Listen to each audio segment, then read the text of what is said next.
It's all down to Michi to try to deny that. He's not able to deny the plan. Red, he's able to run down the time. Here it starts again. One kill already done. Next kill already done. Numbers do usually win out, so they are going to pick it up out through the wall. Camera in position. Get behind me! Tango located. Hostiles in sight!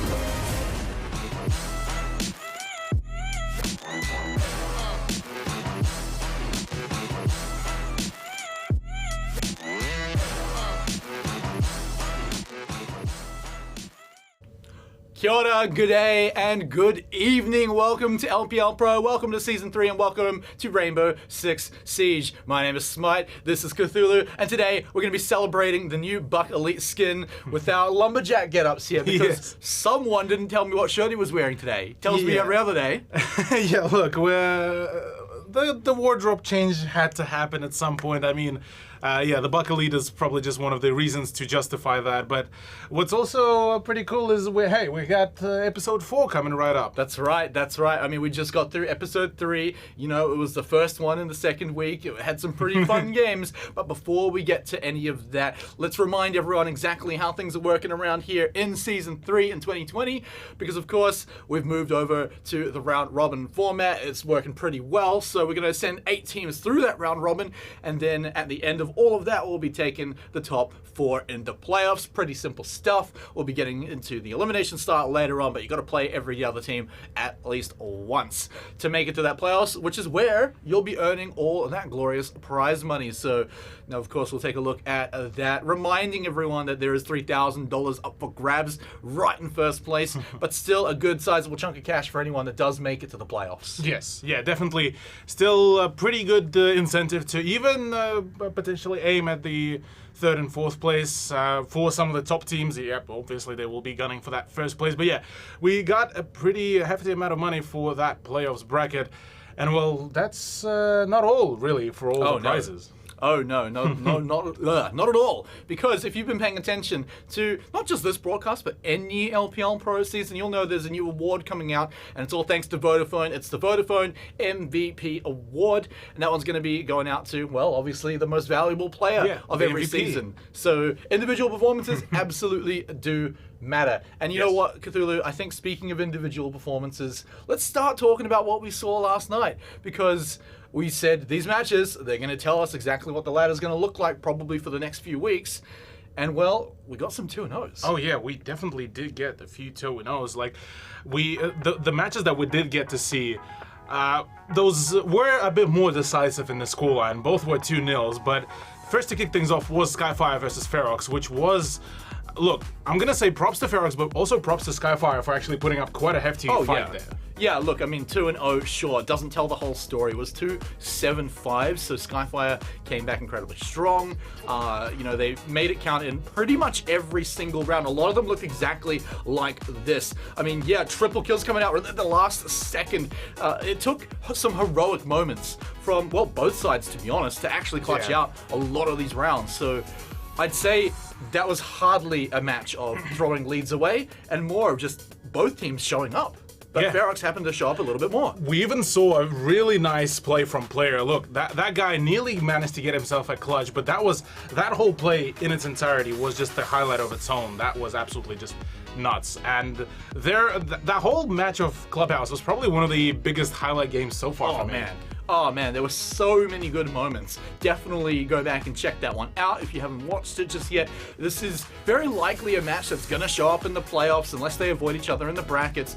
These two teams have been going at it each other for a while. This is last season's grand final, so real fun to get it in here. Of course, a lot of personalities always on show when these two teams play each other. So look, Ferox got in there. They got the 2-0 nice and early, so they don't have to worry about Skyfire until playoffs. Yeah.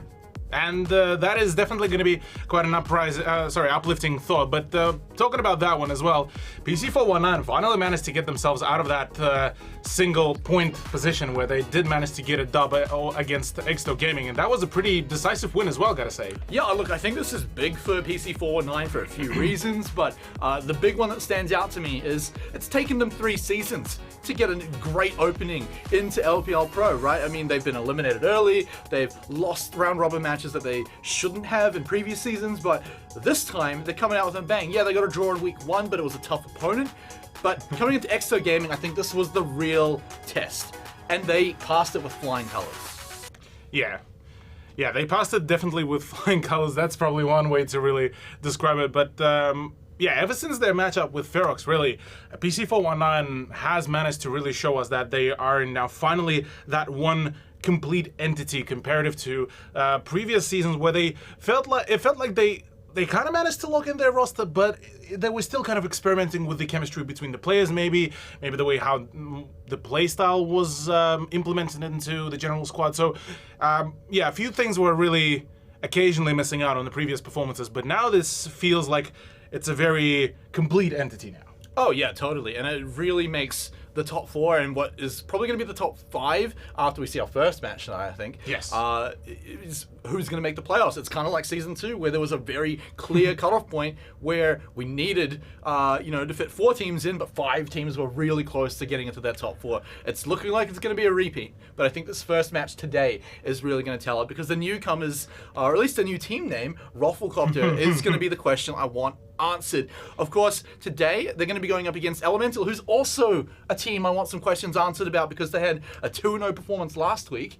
And so, can they take down Rafflecopter? That's going to tell me where their level is. Yeah, this is certainly going to be a very interesting thing.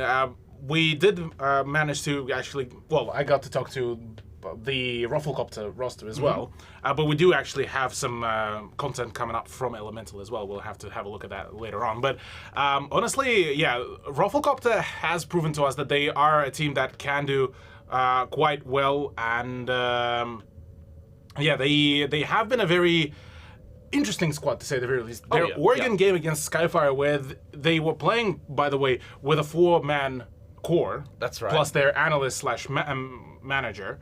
They actually did pretty well. It's a 7-3 against Skyfire, but the Clubhouse wasn't their well-prepared map. But today they are going to be playing in a 5-core stack. So they are playing at their full strength. Which is exciting. Which is very exciting. And actually, OJ, who's one of the core players of the Rafflecopter, did say that they're kind of expecting a dub, but if they play like they play during practices. But everything could really happen in officials. So here, look, anything could really happen.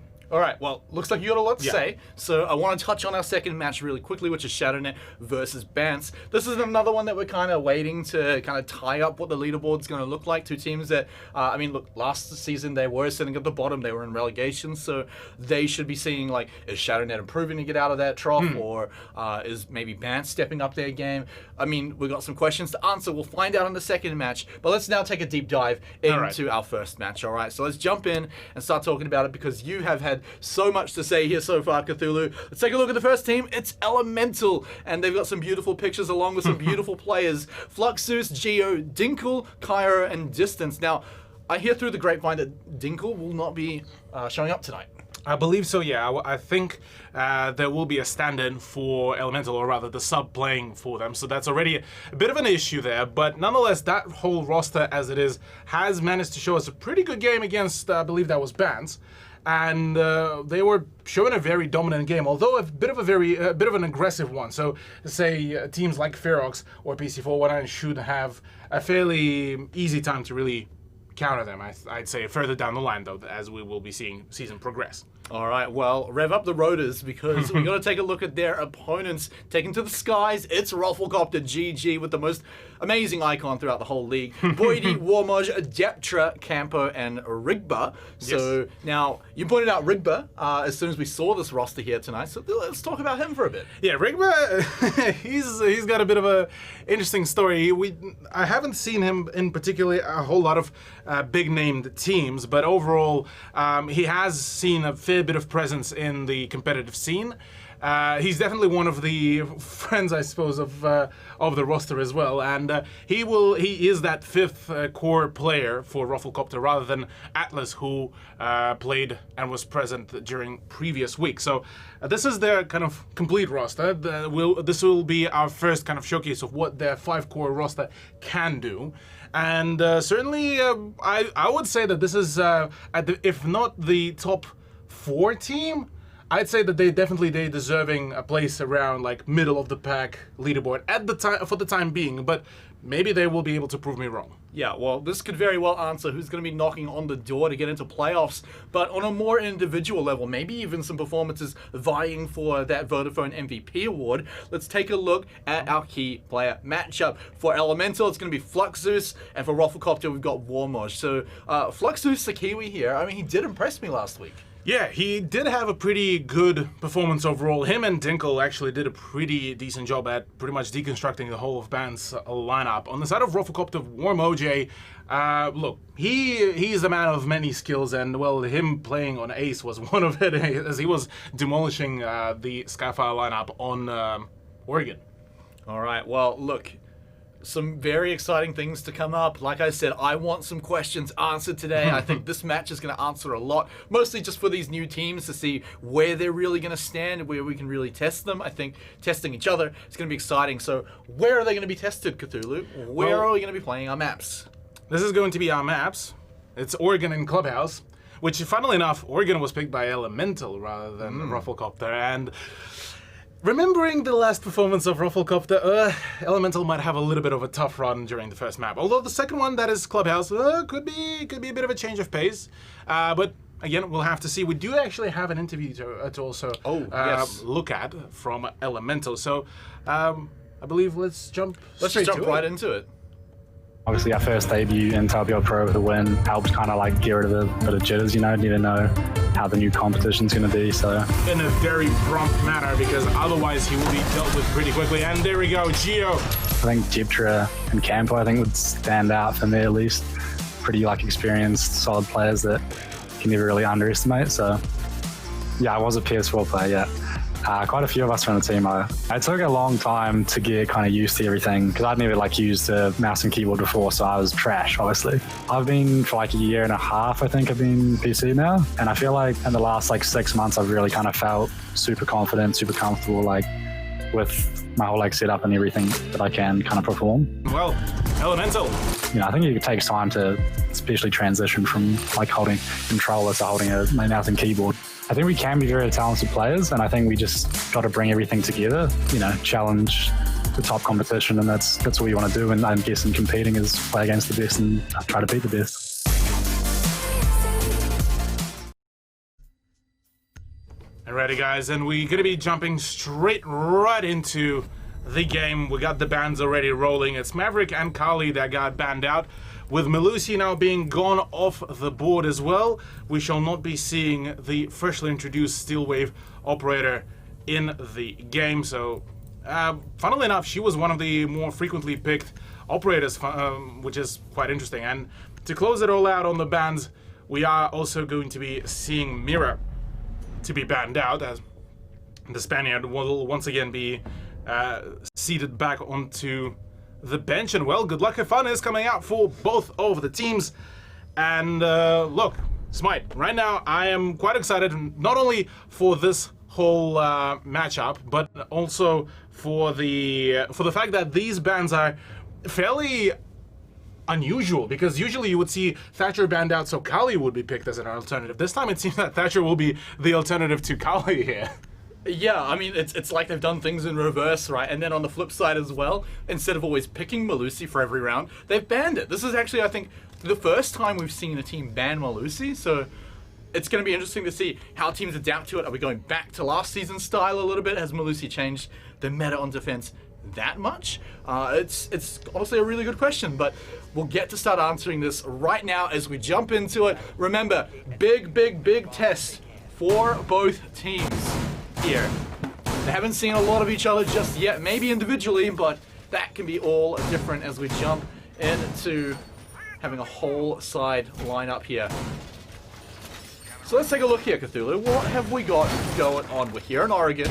Kali's been banned out, like you mentioned, so it means we just get to stick around and have Thatcher and Ace just open the door as easily as possible.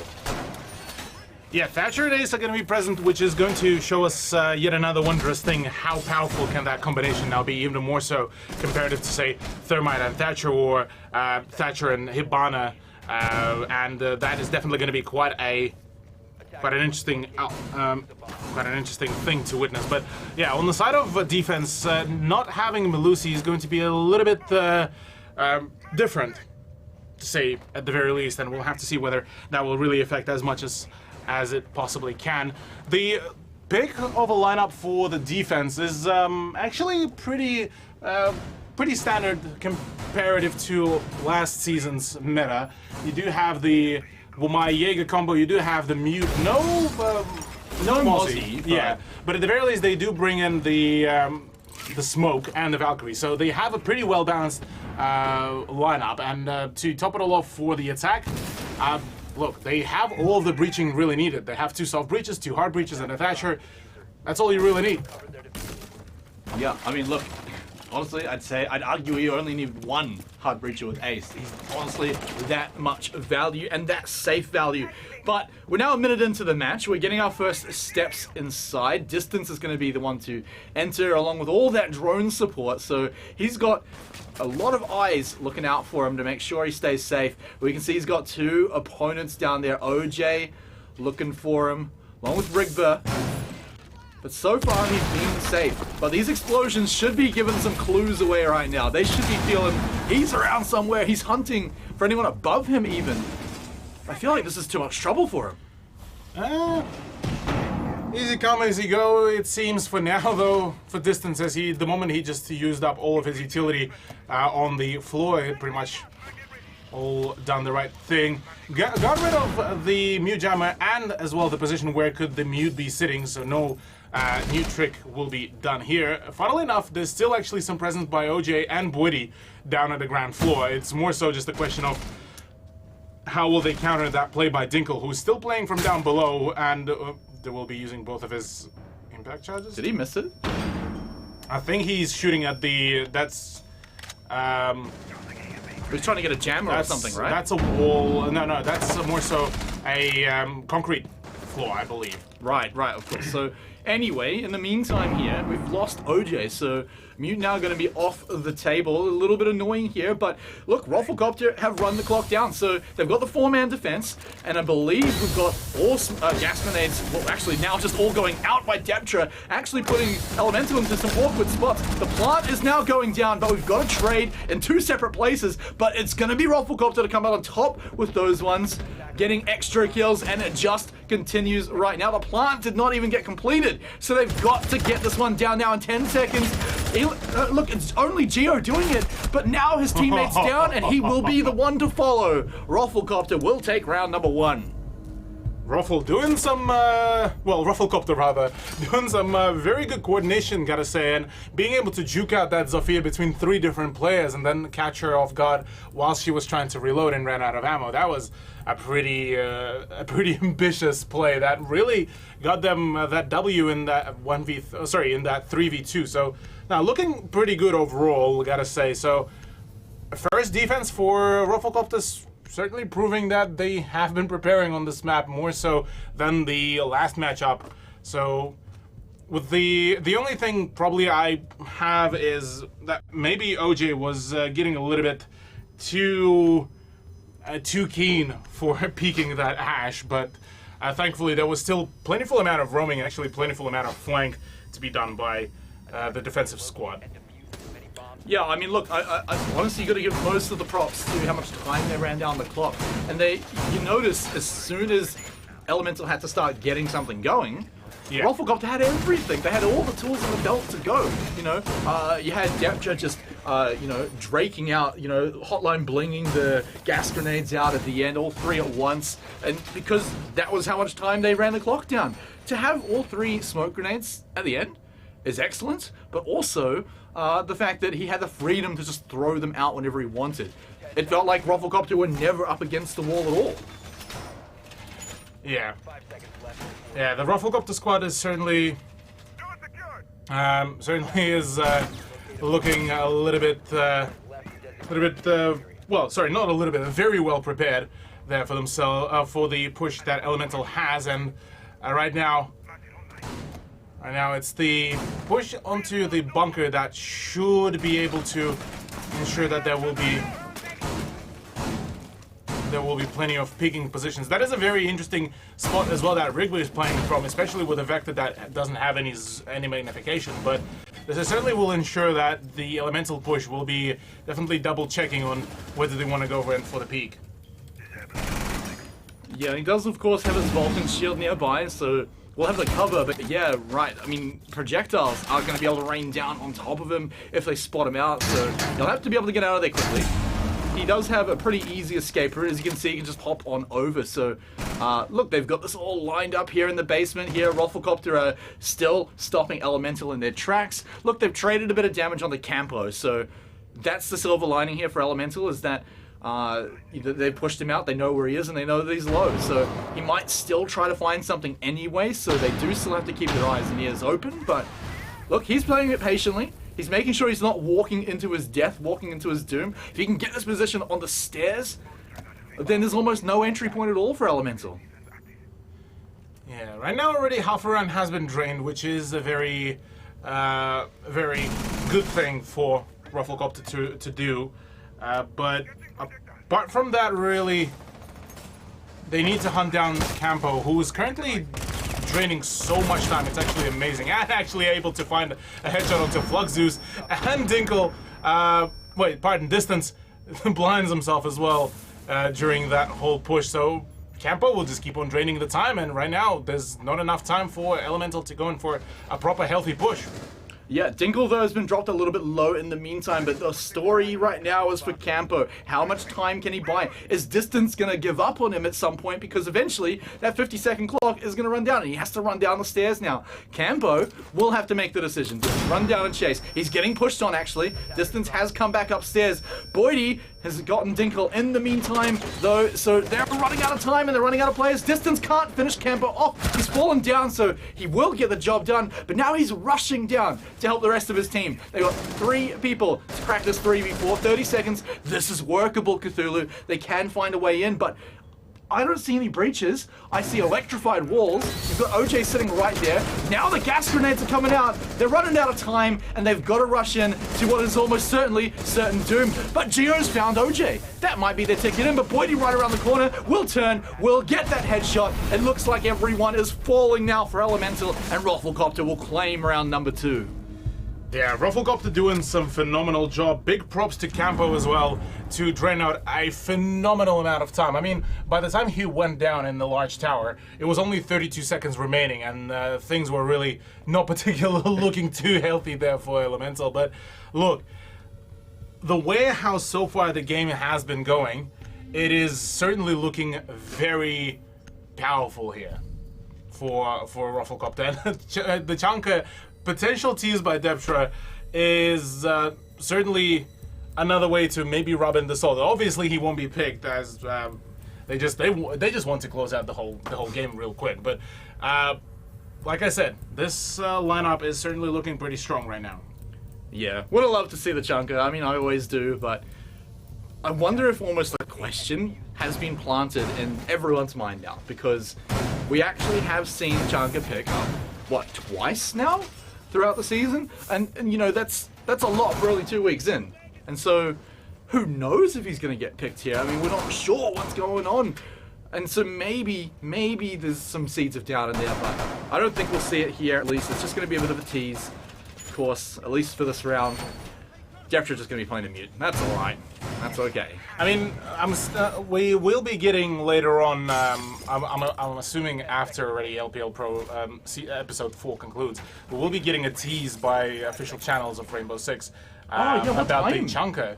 Actually, I'll need to have a check, but I'm pretty sure this is essentially for us. It's going to be around like 3 or 4 a.m. Of course it is. Of course it is. Yeah. Classic OC, and you know, New Zealand, we get kicked 2 hours into the future as well. But that is going to be huge in its own entirety, which is I'm definitely keen for it. Oh yeah, we definitely got to show up. But yeah, last chances for any teams to bring Chunker out, but Rafflecopter won't do it this time because they've already got something that works. They've already found Distance, so he's taken out of the picture. The Ash player not going to be able to jump on in, get any sick frags on entry, and so instead now they got to get it done. 4 people, and one of them actually is quite hurt too. That's Cairo on the Sledge, and Sledge is one of those guys that runs it a little risky sometimes when you want to get the maximum value. You're up there, close range, smashing down walls, maybe smashing down floors. And you know what? You're putting yourself in line of fire too. So he may have to watch out for himself right now. Rigba's kind of nearby, so he should have heard that entry by Geo. I actually got the time for Wednesday reveal gonna happen. Oh, your face is lit up. 6 a.m. New Zealand time. So 4 a.m. for all of our Aussie friends, or rather around the Sydney area. But to get back to the match itself, yes. Right now, well, Elemental got all the utility that they really need for a successful entry onto the side and the play. It's rather more so how they play their cards, because right now, Rufflecopter obviously have had a pretty good positioning, and they were able to outdistance already with Cairo being pretty lit up as well. So this is going to be a bit of a challenging play overall. There's already Campo's ADSs will be drained potentially pretty soon. There he is. And Rigba's position could be potentially, or rather his general whereabouts, will be exposed to the attackers as well. Yeah, he's in a bit of a suspicious spot. That frag right in his face. Doesn't care. I think maybe he couldn't see it actually, but he is going to just retaliate. He's straight off, takes out Cairo's head, and now what are they going to do? The sledge now off the table. They're not going to get anything back onto Rigba. They get a bit of damage now, but Dinkle is almost dead, and Rigba, the absolute Chad, will just finish the job.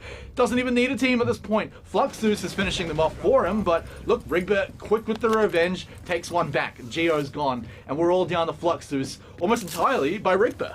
Yeah, Rigba did a phenomenal job. There is already a run out by OJ as well. He'll be shutting it down pretty swiftly, but oh man, yeah.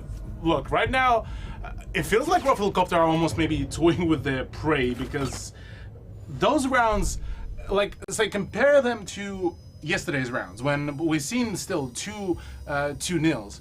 All of those rounds were still pretty close. We've seen some really neato 1v4s, 1v3s that were clutched out.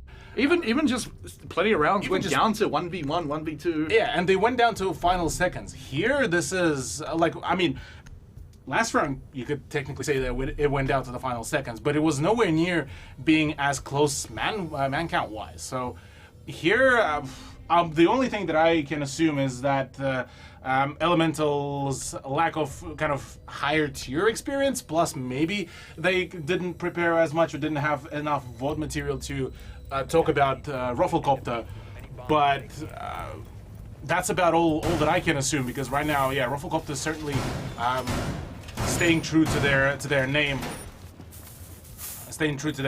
or rather, true to their statement that they've made prior to the game, which was they're expecting it 2-0. And there's a lot of good reason why to think it. I mean, this is good that we're seeing this now, because like I said, we wanted to answer a few questions. The main one was because all we've seen out of Elemental, yeah, it's a 2-0, awesome, but it was against ShadowNet, who we've said before, you know, they were in relegations last season. They're probably not the biggest proof that you're going to be looking good throughout the season if you've beaten them. Rufflecopter, though, you know, they got a solid draw against one of the top 3 teams. I believe it was Skyfire, who they played in week number 1. Who were the grand final, well, part of the grand finals for the season 2. Yeah, and Skyfire is not super high on the leaderboard right now, but that's because they've had hard matchups. Correct. Including Rufflecopter. So you look at the stats and you can say, okay, Rufflecopter are more likely to come out on top, but the thing is we didn't really know exactly about Elemental. Now we know. Now we know that when they get matched up against Rufflecopter is that maybe they can't break that threshold just yet. I mean, we've only been 3 rounds in, so we're still giving Elemental plenty of room, but if it continues to look like this, then yeah, Rufflecopter is really securing themselves in that fight for playoffs. Yeah. Oh, it's only been 3 rounds, so we can't really write off Elemental just yet. They're still showing a pretty valiant effort here and there. It seems that they are yet to adapt to that kind of playstyle that Rufflecopter are bringing in. Campo is once again on the roam. The man is a living thorn in the back of Elemental right now, with his late flanks, was just the way how sneaky he can be and how many shots he can take before going down. That drone might be able to see him just over the ledge, right, with the angle of sight. Yeah, it would have seen There's him. the ping. Yeah, would have seen him go up the stairs. You've got the ping. Campo, okay, now he knows. But think about how much time he's now used. So he can't just rush up the stairs. The drone's gonna just move along, follow him, keep track of him. So much value from that. See, that's the thing that I like to see from Elemental. They're already adapting. The moment they saw Campo roaming downstairs. They're already going on a hunt for him. They already managed to tag him out. There we go. Distance finally does manage to find a shot. And, oh, that's a bit of an unfortunate one. OJ does manage to get a revenge. But, yeah, this is what I like to see from Elemental. They're adjusting to the playstyle. And same goes for Rufflecopter. They're going for even more so adjustment. Now that instead of having a single person like Campo on the roam, it's OJ that is just going on a rip now that he's getting a revenge for his fallen teammate. But we've got some life in this round now by Elemental. They've got the 2v3, so it's still looking pretty hard, but Hibana can open up the holes. Dinkel's now found Rigba. Rigba, a huge player for the team last round, so good to get him out of the way. They actually can make this one work.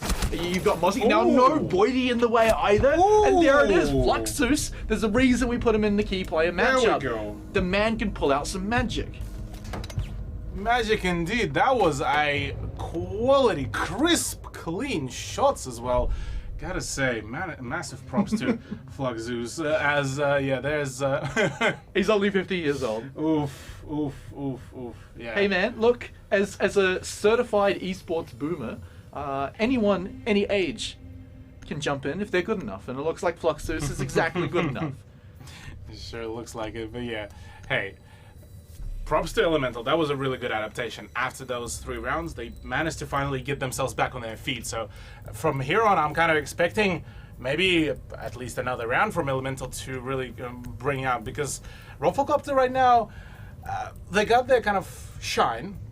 Now it seems that Elemental might run away with that shine as well, but we'll have to see as they're going to be going to Laundry. So Laundry last time did get drained to the final second, although Elemental got pretty much pincered through a multitude of angles and couldn't really do much. So here they just might be able to recover themselves, but it's all kind of still very much in the air. Yeah, I mean, look, last time on the side, the main problem was the fact that Elemental basically couldn't move towards the site, so they had no time when they actually had to push in at the end and got obliterated, to be honest. So I think if you're talking about them adapting to the match and trying to change up according to what Rufflecopter have been doing, then that's the first thing they got to fix. They got to move in and get the push done quickly. First up is Campo. He's still on that Jaeger. He's still going to be roaming pretty hard. So they found him last round. They hunted him down. The thing is, it still took a whole lot of time, Cthulhu, and meanwhile, they were losing some people. There was a C4 kill coming out from Boydie, so they had a good plan. They executed it. The thing is, a few things went wrong along the way. Yeah. So now they are looking at polishing those moves and polishing those ideas. Finally, actually a good idea is to take straight away the firm control of the top tower and then kind of play off that and try to catch the roamers off guard, which is not a bad idea. Campo is kind of coming around to that position as well, I believe. So with so many drones coming around, they're gathering a huge amount of information, which should allow Dinkel to pretty much just run in straight in and almost nearly look like he's face checking those angles. But as a matter of fact, they actually know each and every angle is clear at the time being. Yeah, so coming in, they've got all the intel they should be looking for, at least on this floor and at least for the entry. The good news is it looks like it should be happening pretty quick. The Cairo was looking for a quick kill down the stairs, but didn't find anything just yet. Took a little bit in return, so the best he's going to get is maybe a call out right now. A few pings also coming out, so you can tell they've got some idea what's going on. But Boydie has snuck around here. He's got a good little view. That foot just shows itself, but it's just a second too late. He turns around and turns it back on him. Boydie, unfortunately, looks like Distance makes that a mistake. Yeah, valiant effort by Boydie, but yeah, Dinkel, or rather Distance, pardon. Too many D's there. But yeah, Distance did a really good job of just turning around, getting that frag, and well, shutting down one of the roamers. So now the rest of Rufflecopter are going to be feeling a little bit frightened here. Yeah, this one's looking good, especially if they can find one extra pick. They should have a pretty good idea of where everyone's going to be standing. They've even got the secondary hard breach, so they get an extra hole, which might not even be expected by Rufflecopter. So now they've got an extra hole to watch out for. This should be able to pin down that barricade that's like right next to one of the bomb sites. That's going to make it, I believe, Campo's position a real awkward spot here. So This should be what they're looking for. Oh no, Oh, Rigby! no. You gotta rip that back and get ready for it. But Distance would have heard the Velcro, and now they've lost Cairo as well. This is looking like it's starting to fall to pieces for Elemental.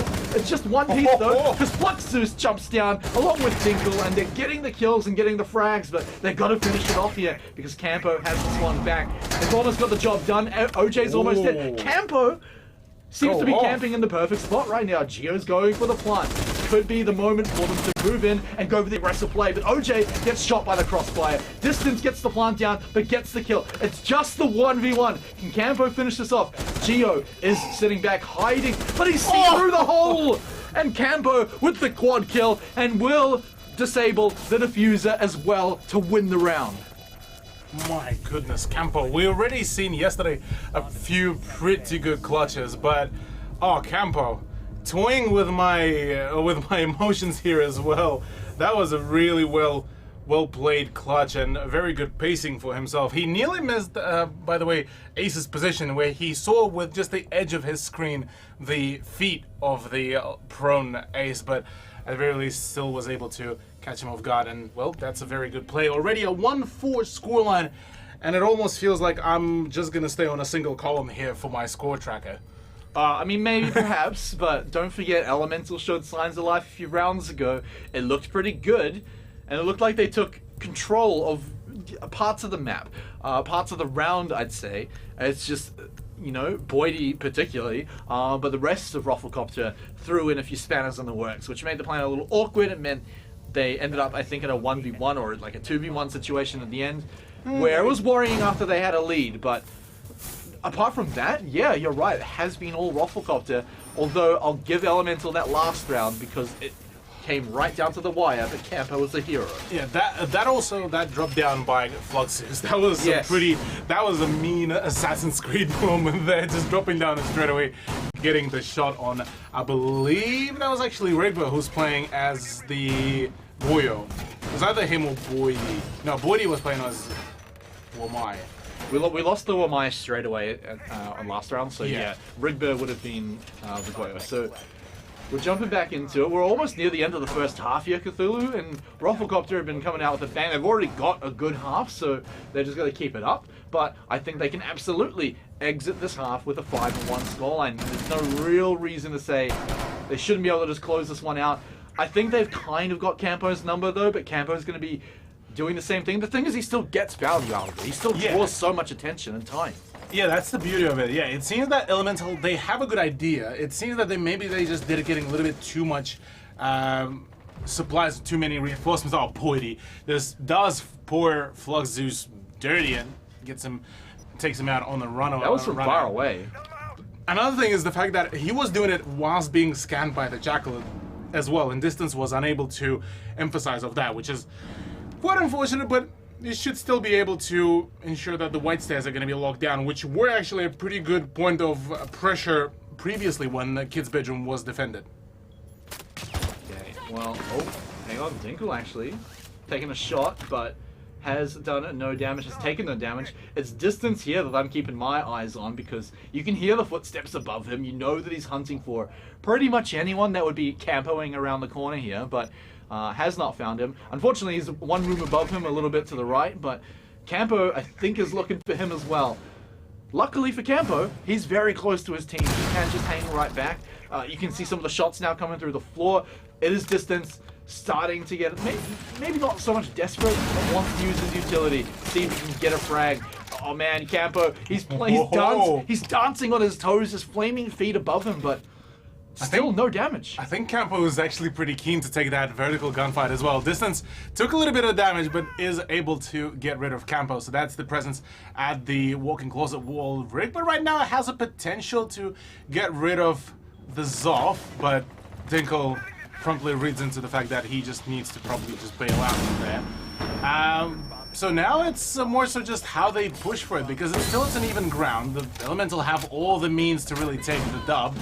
So it's a question of how will they approach this and whether they will be able to get rid of Rigba, because without that, it's going to be a bit of a rough patch, as he will have another angle for a crossfire. against Elemental. And, well, there you go. Rigba just shows that very thing as why you clear out the attic before going for a push on site. Yeah, and now, look, perfectly spaced out gas grenades too. There's going to be a small 10-second window, if they're lucky, for Elemental to make the final push here. Not even full health. They're going to have to rely on getting these shots straight away. Through the smoke as well, going to be pretty hard. He should see that, but no, Boydie, too quick on the trigger finger. And Rufflecopter will leave their half. 5-1. This could be a quick one, Cthulhu. Yeah, it certainly looks like it. Really, it's just... Rufflecopter right now are having a pretty quick time, really, with some of their plays. Although big things by Elemental being done is they adapting to the roam clear, they trying to lock down certain positions. It just feels like they are almost missing out on a timing here, more so than the gunfight. Because with timing, say, if Distance would have held the position at the white stairs, waited for his team to start applying pressure at the armory stairs, or say even the attic, he would have been already able to split the attention of the whole of Rufflecopter team, at least onto 2 different positions, and that way it wouldn't have been a whole lot of reinforcement from the Rufflecopter side onto one or the other engagement. So here it's a little bit unfortunate for Elemental, as they are sitting currently on a single point whilst being on their own map pick, but it's partially also their kind of unfortunate pick, because this was also one of the comfort grounds for Rufflecopter on their previous match. Yeah, and then we get to go to Clubhouse after this as well, Which was also another map that was played by Rufflecopter against yeah, Skyfall. well, I mean, they picked it, right? So Correct, yes. you know, it's gonna look like a pretty scary one, especially if you're Elemental, and this was meant to be your playground. This was meant to be your map pick, and you won a single round. Like I said, looking pretty close, but I mean, look, this game has just been full of highlights, and they've all been from Rufflecopter. Yeah, that's Fluxus with the honorable mention with the drop down. Yeah, I actually didn't actually mention a few of their plays as well in the notes. So it's not all Rufflecopter as much as we keep on harping on about it, but still, Rufflecopter undeniably are currently in the lead. There will be now a push from them as they have switched over onto attack. So Elemental now have the chance to really bring it back, as they are the ones on defense and they are the ones to defend the kid's bedroom as well. This is a fairly split attack, and well, they get picked off one by one, at least for now, as Depture will be the first one to fall. He did have, I believe, Campo on his side of the map as well, so Campo's going to be, yeah, there he is, left all alone to finish off the job, but it looks like he's going to get reinforcements actually, so OJ will join him. So won't be alone, but that might make this attic push just a little bit more difficult. Rigba all on his lonesome, having a drone up on his own. Could be a little rough for the man. But Boydie's now swapped with Campo as well. Here's an interesting thing, actually. Not a single person on the defense is actually present in the armory, which can be used as a really good leverage to keep the attackers away from pushing the master bedroom. And it seems that actually both of the teams were really kind of not really keen on defending the armory. So with that said, it's maybe a little bit of an oversight from either one of the rosters, but Elementals sure definitely need to keep a bit of a wider hold, because right now Rufflecopter are taking away so many angles that it's, at this point, just not even funny. Yeah, Fluxus completely trapped right now in the Goyo. He's got one plan left, and it's chuck out the C4. It won't find anything. It will find the Claymore. Well, yeah, okay, so it's something, Yeah. so he can run out that way into the crossfire of someone else, though. As you can see, he just can't go that way, completely concussed. He's gonna have to go for the final stand here. One kill to trade back will be worth it for him if he pull it off. He gets one, and now they have to challenge him for the next one. He's rushing right up to the door, but he did his job, makes the trade, and now Elementals still have 4 to work with here. Rufflecopter, they spend a lot of time to lock down Fluxus. They got it done, but is it worth it? And may not be the most worth thing. There's a C4 being prepped and thrown out, but no call will be yet made, so it won't be detonated. OJ took quite a bit of damage, and Cairo actually went down. So right now, the idea once again was there. Dinkle could have made the game-changing play, but right now Geo does manage to find Rigba and Dinkle. Fantastic swing onto OJ. Will be shutting him down. Elemental do manage to keep themselves in the game whilst claiming their second point. Yeah, and look, a lot of individual moments there for players. You've got to shout out. I mean, Fluxus held the fort down for so long. In what can only really be described as a bit of a nightmare scenario. You're trapped from every angle. You've got, you're being concussed basically on cooldown.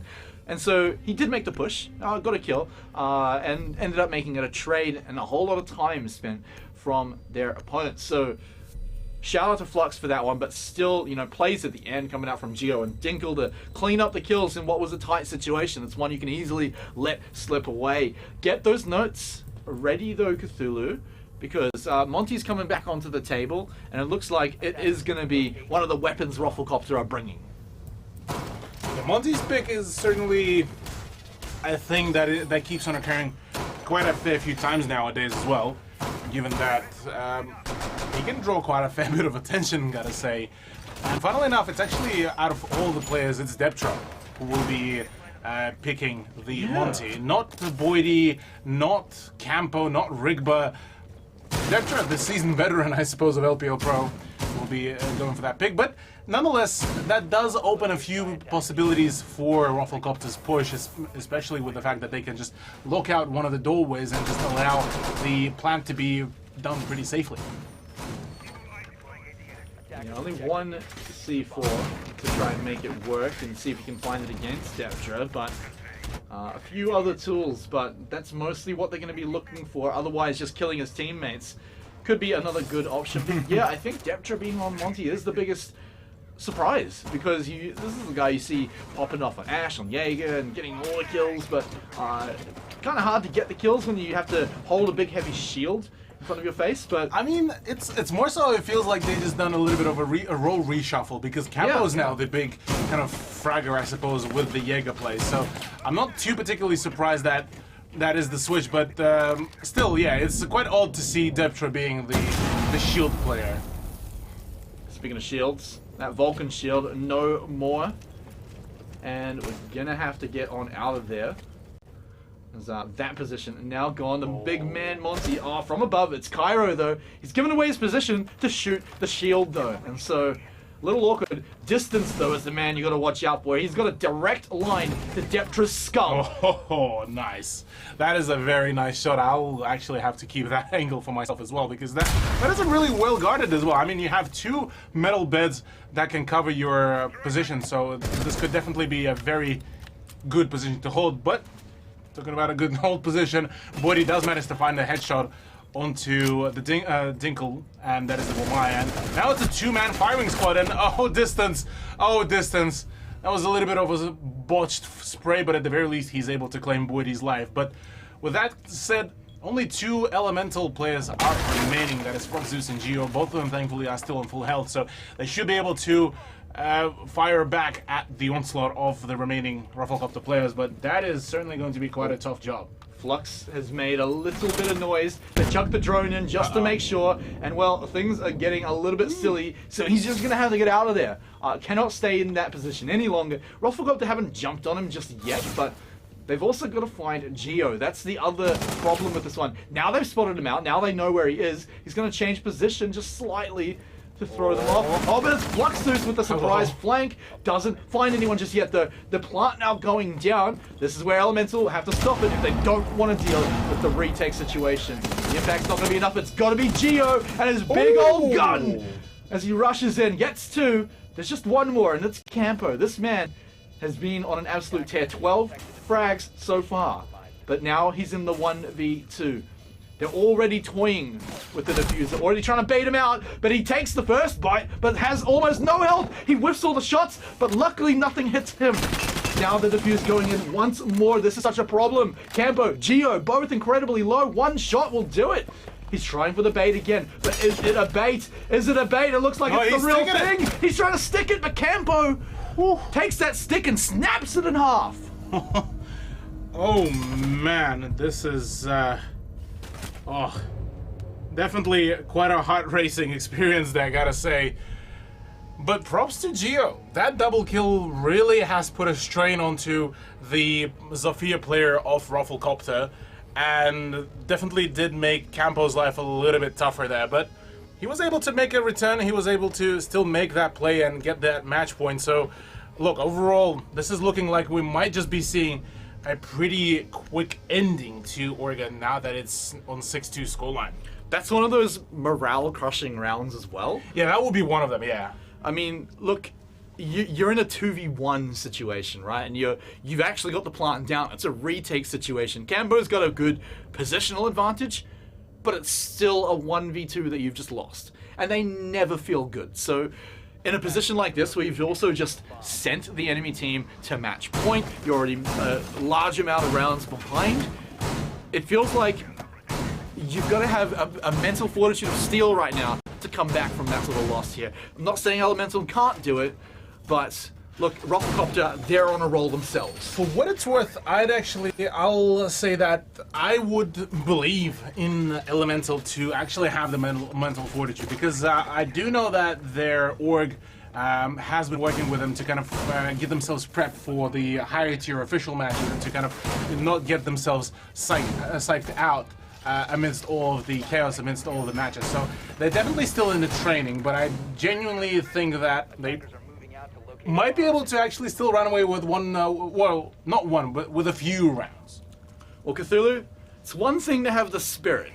It's another thing to put it into practice here. They've got to at least survive this round here to continue their journey, to begin their journey in the comeback here, or Rufflecopter will just stomp them out. Let's see what they can do. They pushed quite far forward here in the defense in the basement. We've already got Camper going above, but that's a great start. Capitao off the table means Deptra won't be playing in this round. And that's a huge thing. Poor Deptra is just being bullied through and through. I mean, the man is already on just only 3 kills, while we have Campo on 14, Boydie on 10. So it's a fair few players that has seen some pretty good highlight plays. Gio, phenomenal swing here at Rigbo, will be able to shut things down, and Tinkle to follow suit. That is the big name players out of the equation now, all down to OJ and Boydie. They still can dish out some damage, but I think ultimately this round could be very much sealed in favor of Elemental, although we'll have to see. Maybe a few highlight plays could really come out, but apart from that, really, they're just trying to play for time, because this happened right at the beginning of the round. Yeah, that's the great thing. They did it so quickly, and you say they're all big names, but look, it doesn't matter who they are. That's now a 5v2. This should be an easy cleanup here by Elemental. They take the one remaining player that they need. It's just OJ. He's camping on the stairs. He should know that his time is likely up, but we'll still try to find something here. Elemental, I mean, this is great. This is exactly this kind of start they need. They can make it a flawless round as well. OJ's going to probably make them work for it a little bit here. He might trade back one person, but look, Elemental are feeling great. Rufflecopter, luckily they have the room to lose rounds like this. They can lose quite a few of them like this, but well, I mean, eventually could get scary. Yeah, oh, there's so many angles for him to think about. Gio, fantastic swing. There we go. There's the peak. And we'll be ending OJ's life there in the round. Very nicely done. And just like that, Elemental grab themselves another point. They're not out of this just yet, so we will have to see how things will later on unravel. But yeah, this was a very clean sweep, gotta say. A flawless round. No deaths on the side of Elemental.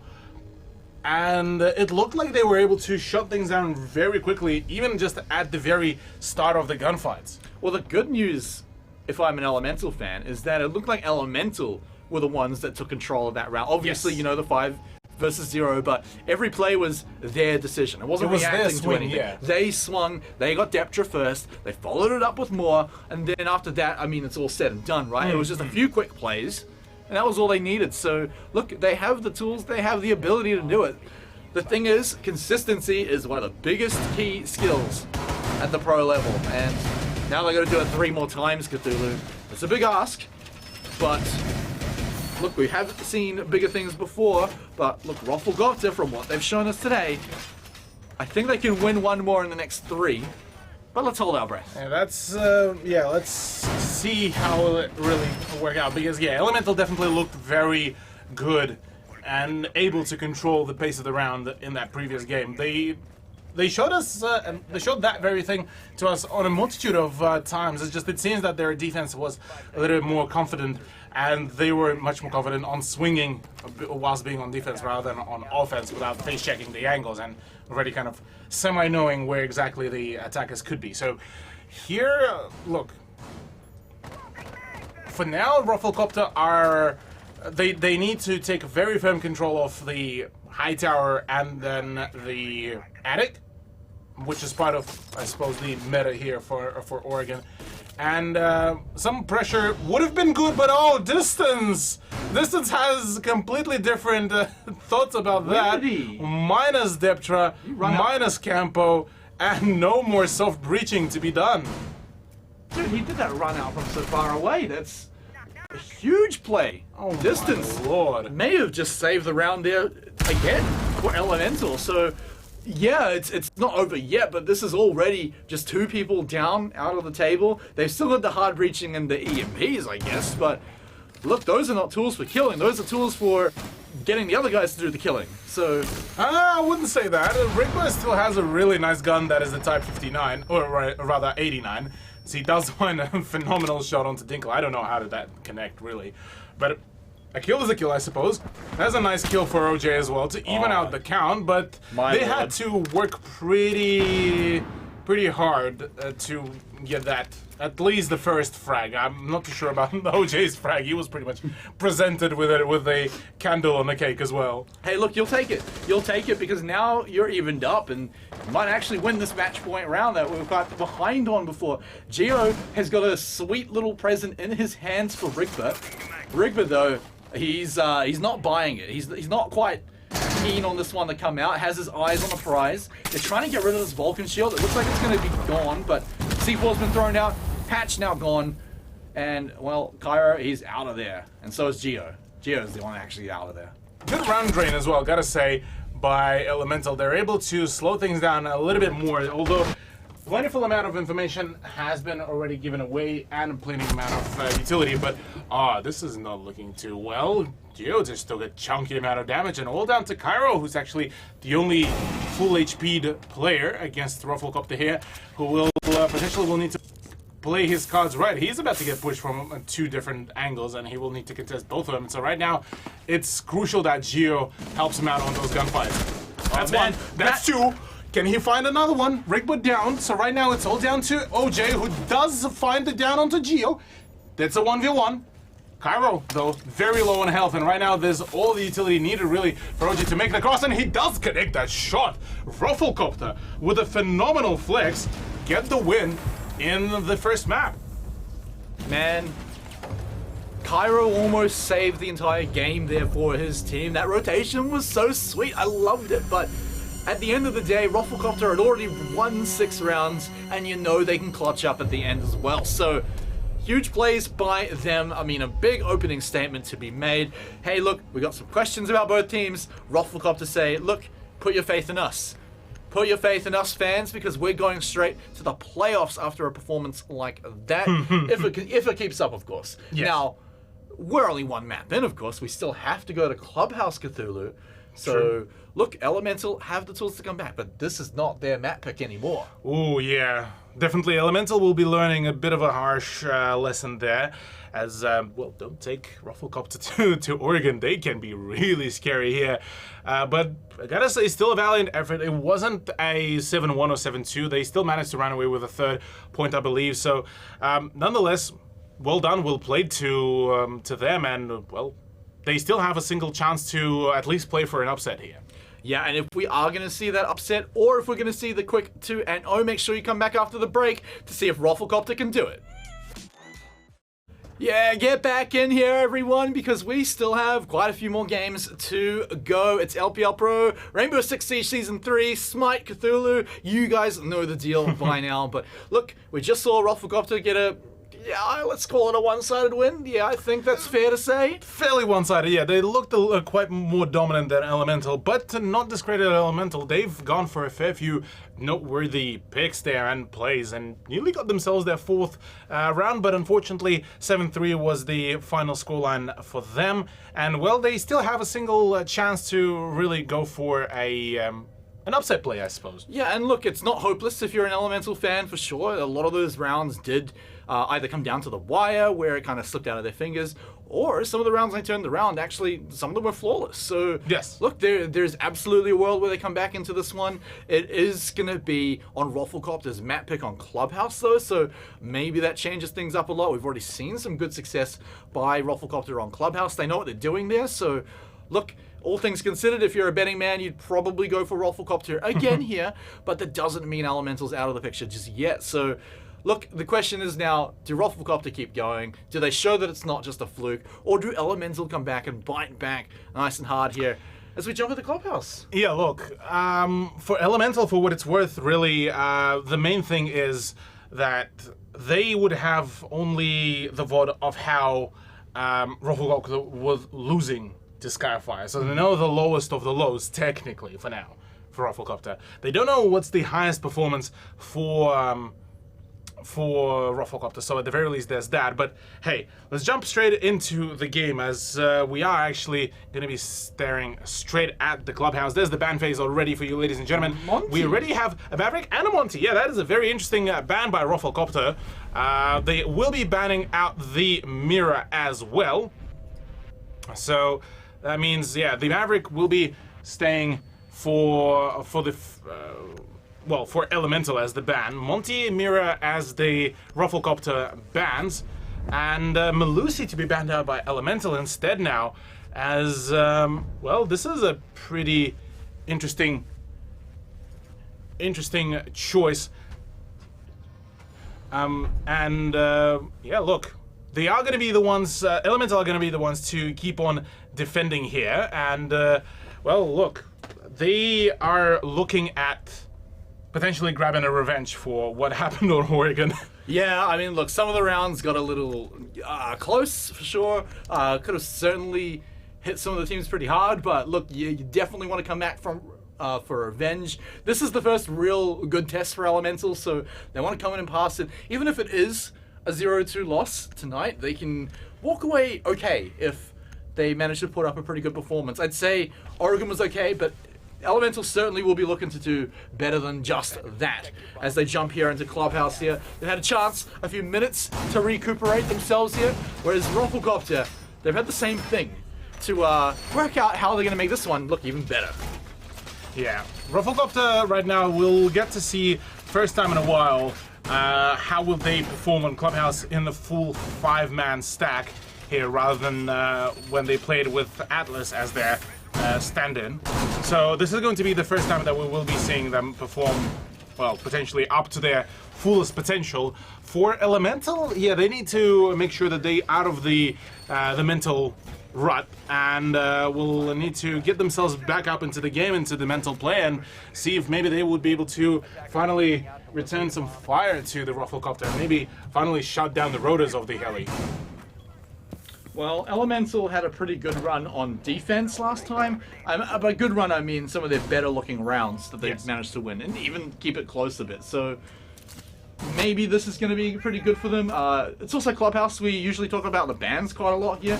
The thing is, with Maverick ban being thrown out there, means that we do get to have the Thatcher. Ace, of course, is going to be joining the party, so once more it's going to be easy to get inside. Yeah, that's a pretty good point as well. Usually we are so used to seeing Maverick and Thatcher to be banned out that now seeing only one of them banned out is a little bit of an odd thing.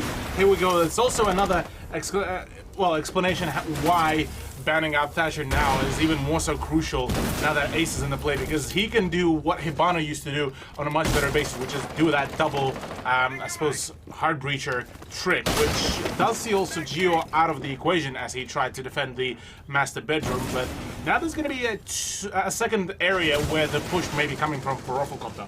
Yeah, and you can see Fluxus is in a bit of trouble. Geo has already had his trouble. He's been eliminated earlier on in the round. They've lost their smoke. Cairo is going for the roam, but he still is not even close to anyone just yet, so might be a bit of trouble for Elemental to stop this push. I mean, look how far inside Rufflecopter are starting to get. Brinker, Boydie about to get in below.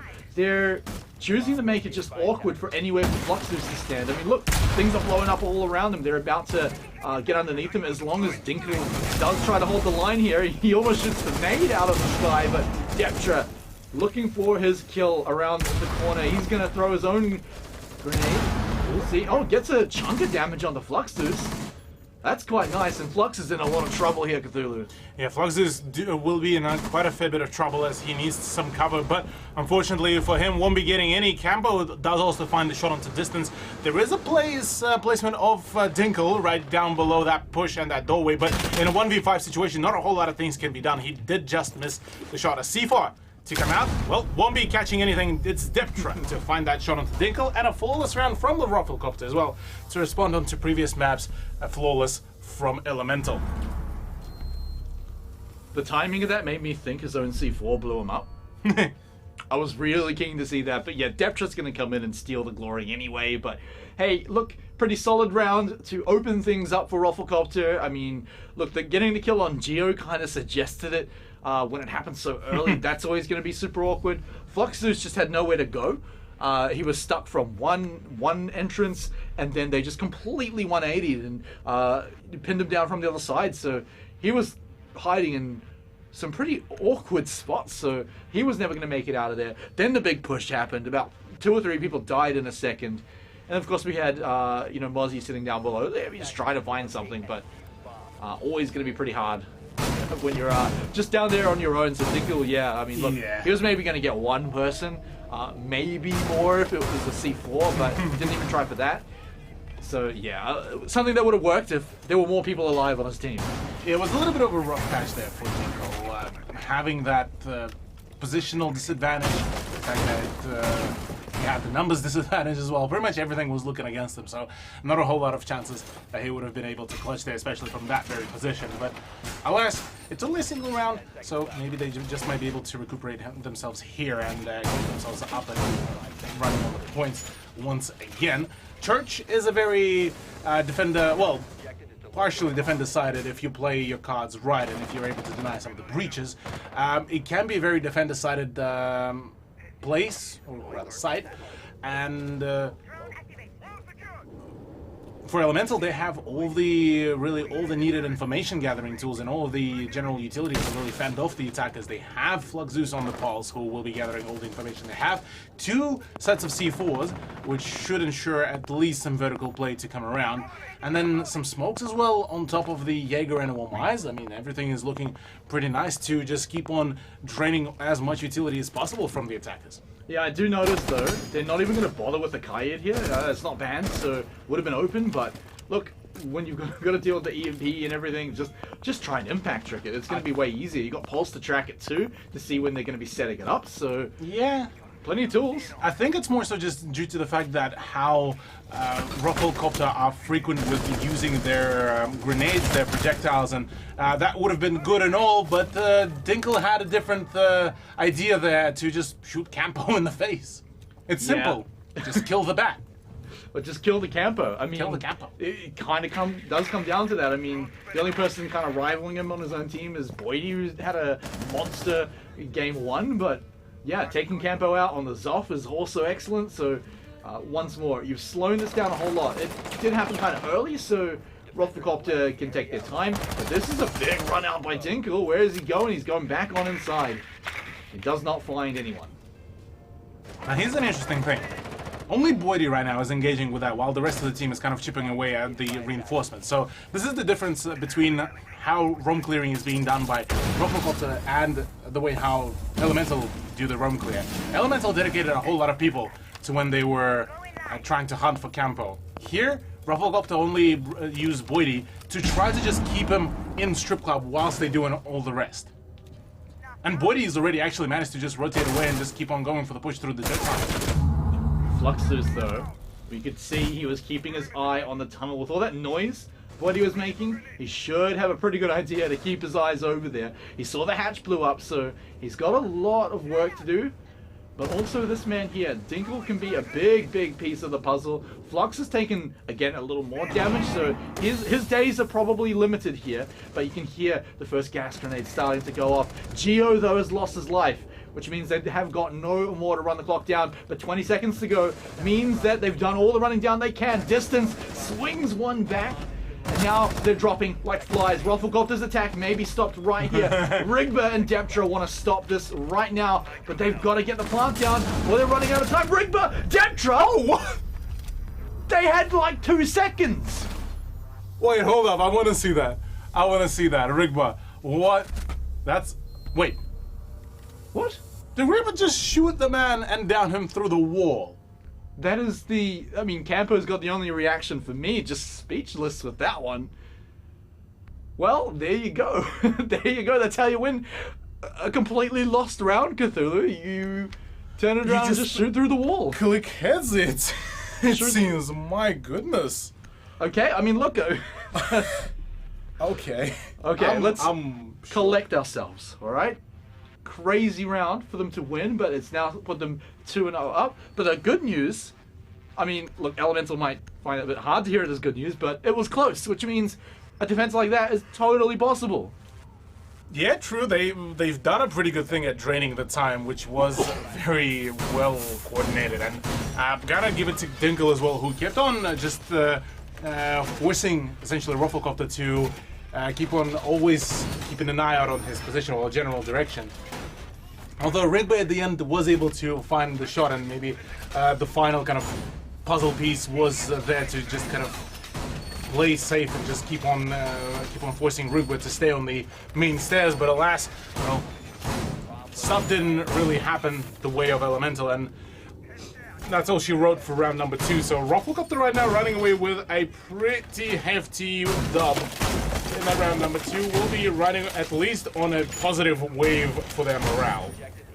And honestly, I'd be a bit scared if I was some of the other teams looking at this, right? You see Rufflecopter and you're like, man, if our team was in that position, we'd totally win the round. And then suddenly plays like that happen and you're like, okay, we should probably keep an eye on this team for sure, especially in rounds that we're starting to win, so we don't just throw it away. Remember, that's a round that Campo was taken away right at the beginning. So Rufflecopter show that they don't need just one man to get the job done here. Not just one person showing up, but the whole team.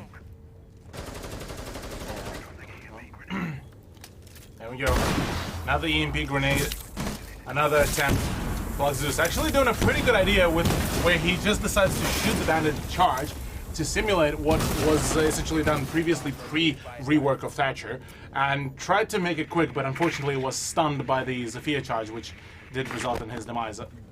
Geo's position here. Once again, he's playing a very up-close position in the master bedroom, which should be able to find him a few good positions, but right now he just gets pincered way too quickly. I don't like it. Absolutely clinical. I don't like it at all, because now they've lost their smokes player, so, like a huge operator later on in the round. It's just super early, no value was gained by it. So Rufflecopter should sweep through this one. Of course, we've seen the big comebacks happen, so it's totally possible, and you know, we can't count Elemental out, but what have they got left? I mean, Cairo is going to be learning a little bit. Dingle probably more so than others, but Deptra, couldn't quite get it back to Cairo here, sitting in cash. You can see now the flash is starting to come out, but look at Cairo. this man, swings right up, but it's into the fist of Deptra, who punches him square in the jaw, and now just 2 remain, and it's looking done. But look, Distance, he's had some excellent moments, but oh my lord, I was not expecting that Claymore. Yeah, the funny thing is, actually, Distance checked even for the Claymore. I don't think he just saw the lasers, or maybe the lasers blended in for him on the ground. But yeah, that was quite an unfortunate demise for him. And, well, I have the 3rd point for Rufflecopter. I mean, looking way easier than the last time they scored a point. That one just went super well right from the start. Finding Geo nice and early. I mean, look, I talked it down a whole lot because they lost their smoke, but, I mean, I don't think that would have mattered who it was, right? I mean, they lost 2 people very early on. Once you get to that 5v3, it's very hard to come back in a situation like that. Yeah, it's certainly quite a difficult task, and I mean, I saw a few times in the previous seasons in other leagues where some teams would actually play a very aggressive smoke, and sometimes it pays off.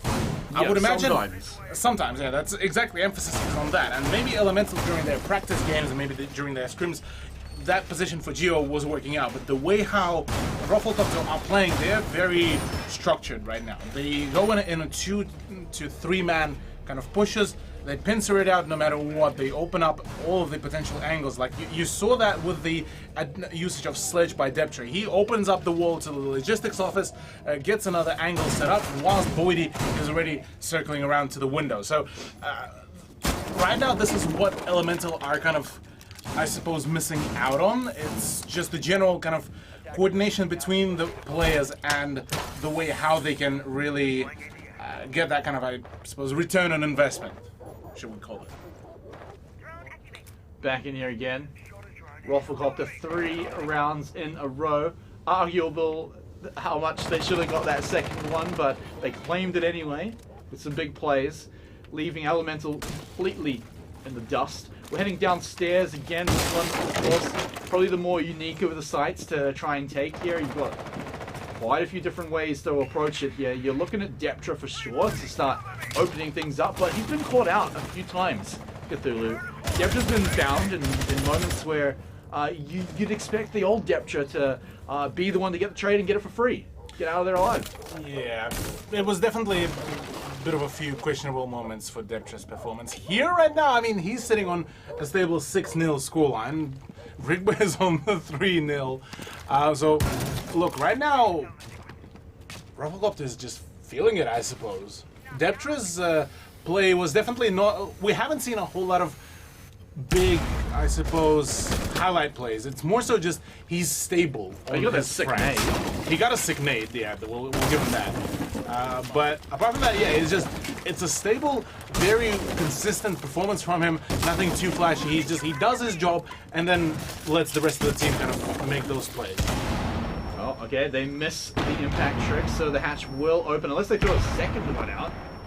But it sounds like it just went off. Oh, Deptre on the hunt, finds Flux's head. Was looking for a second one, but he's got a few tools to do this one. He is pinning this man down here. He knows he's there. Knows he's got the ADS as well, so Dinkle, oh man, this guy is going to be camping here for a while, but has to peek out at some point. They've just lost Flux so far, so this is not the end of the world. Because the Rufflecopter, they've still got to get downstairs. Yeah, they're just needing the blue tunnel right now in the oil pit, but to no avail. There is some presence actually already in the dirt tunnel as Boydie just gets to walk right into the side, but thankfully for Elemental gets shut down pretty swiftly by distance, but the damage has been already done. Both Fluxus, Cairo now as well, and Dinkle are gone. Rigby is just going on a tear as well. Now there's only position in church, position in blue tunnel, and that is about all she wrote. And both those players can still get a pretty good crossfire, but with the position of OJ, this is not looking good for Elemental. Yeah, look, Campo has distance on lockdown. Geo's here on the side. The plant's now gone down, so he has to change his position anyway. They're going to walk into the 2v4 here through the gas. They go through the gas. Distance takes a bit of damage. Geo now as well will get taken down as he gets ripped apart by Deptre, and OJ was waiting for distance too. That one was won about 1 or 2 minutes ago. It was only a matter of time before Elemental would have crumbled under the pressure, and well, fourth round for OJ and co, I suppose, here, because look, a 4-0 scoreline just about to spill pretty much even more so of a dominant gameplay here against Elemental. This is definitely something you'd kind of expect if you just looked at the rosters and you looked at their previous performance as well. Look, yeah, Rufflecopter, they look very comfortable here on Clubhouse. Any kind of counterattack, any kind of counter play coming from Elemental, it's never catching Rufflecopter by surprise. They're never being caught with their pants down at all. They seem to be in the driver's seat. That one round, though, that we saw Elemental almost bring it back, I feel like that could have changed timelines, Cthulhu. That could have changed things up entirely if they could have just clutched that one out. But look, Rufflecopter, they turned up, they turned Super Saiyan, they stole that round away, and now they're just easily dominating Elemental so far. What's amusing to me is the fact that Rigby's 3 out of his 4 kills were down during that round too, and then he just got that 4th kill. So he expended all of his clutch power on that single round, and then after that just kind of faded away back on the background of his team. Whereas That like averages out all right, 1 kill a round. true, but I mean yeah, it's still it's just I find it I don't know I know. fairly funny. And I mean look at this, Deptra, Rigba are currently still yet to die. Yeah, look. That's another way to flex as well against Elemental, which I don't think they would be particularly happy about. But hey, like I said previously, when Shadownet were playing in Season 2, Elemental, for them, this is still learning curve and some good learning material. Yeah, that's, I mean, a huge point is that Elemental is their first showing in LPL Pro, so, True. You know, it's no shame to go down to a roster like this. So they can definitely take it away, move it into next week, and take it on the chin, right? But Rufflecopter, you know, they're getting their goals done too. Deptra, by the way. I thought for a second that it was Distance that got the kill after that pre-fire because it timed really well. I was like, hang on a second, did he just shoot at the wall and got the kill into Deptra? But no, it was actually Deptra getting rid of Dinkles. That is one of the Romans gone. That's one way for Elemental to steal it away from Rufflecopter. Imagine just at the end of it, just toggle walls and aim, whatever it is, just all of a sudden you just see in a matter of half a second, whole roster of Ruffle just die. Oh yeah, definitely. But look, this is Rufflecopter coming in already, getting 1 kill into this round. I was just saying, they're also, you know, while the players might not be new, the name, the org, the team, whatever it is, they want to come in here with a new face too. True. And show off exactly why. And to come in here and make a statement against a newer team, 2-0, in dominating fashion, would be exactly what they're looking for to move into the rest of the round robin. But let's move into this round here, because we're getting into that fun part of the round, Cthulhu. Caro, talking about fun part, Caro nearly was able to deny the breach, but unfortunately for him, the second impact grenade didn't really connect with the X-Caros, I suppose. Well, that's a breach done. But gotta say, look, Elemental are doing, at the very least theory-wise, they're doing pretty well. It's just their gunfight and awareness about the whereabouts is certainly not feeling too well. Distance able to, at the very least, refrag his teammate is already a good beginning, and there won't be any presence at the supply stairs. But right now, they need to worry about that dirt tunnel, the main stairs push. They need to definitely be very wary about it, because right now Boydie is very much ready to keep on fragging out as OJ keeps on going for the plant. Rigba does get the shot onto Fluxus. It's all down to Distance and Geo, and well, those two previously had a few chances, but the foot clipping straight through the wall will not be saving him. There is a peek though by Geo, but only for a short split second, as Rigba will be the one to finish him off as well. What a game. What a play. Still solid coming out from Rufflecopter. I mean, they had the control very early on. Once more, we saw it happen just like the previous 4 rounds as well. So now they get to put themselves on point number 5. 1 away from that glorious match point, 1 away from locking in at least overtime. Huge value to get that 6th point. So they're very, very close. This is where you really want to start making the comeback as Elemental. You want to make it as far as you can before you're in that must-win every round territory. So certainly want to make the comeback happen here. It's also going to be their last chance on defense for a while. Funnily enough, out of all of the times, they actually decided for their final round to pick Gym, which is usually considered the tertiary side. With the fact that they failed to defend CCTV 2 times and Church 3 times, Gym pick seems to be a little bit odd, but at the same time, maybe they just want to kind of break out of that that loss streak and maybe just change things up a little bit. They're also going to be changing the lineup of the operators for that very case, so maybe that change could bring in just the right kind of turn of events. Yeah, Geo's going to have a fairly big job if he can get any denial on the plant at all. Obviously very hard with, you know, Thatcher in play. It's going to be pretty much impossible to really get it. If he's got some support, maybe he can find something, but yeah, definitely keep an eye out for him. He may have to be picking up those batteries pretty quickly here. He's got a lot of walls.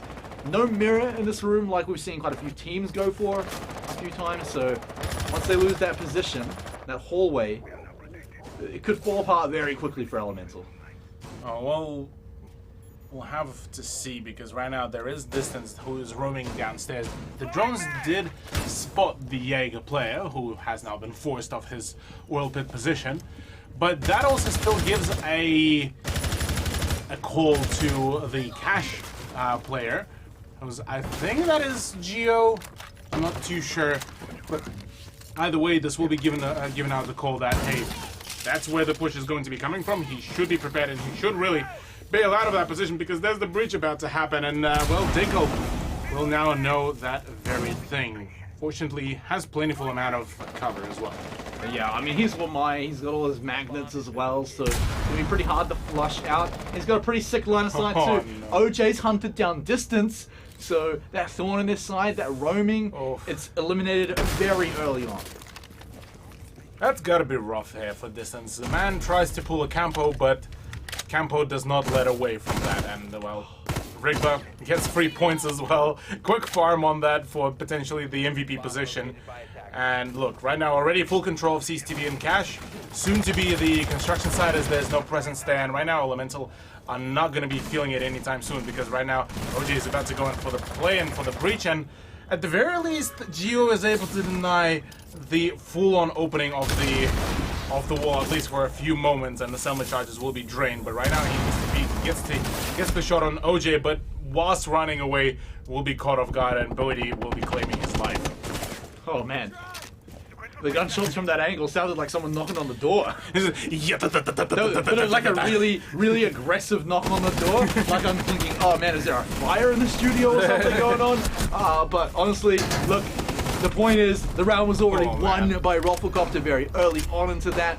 Geo got caught out. Geo held his position for a long time, but unfortunately got pushed out real early on. Not real early on, but made a crucial mistake, lost his life, no trade back. While the rest of his team, unfortunately, fallen apart too. So, Rufflecopter match point again. Not a single one. Well. Yeah. Not a single one on the board for Elemental.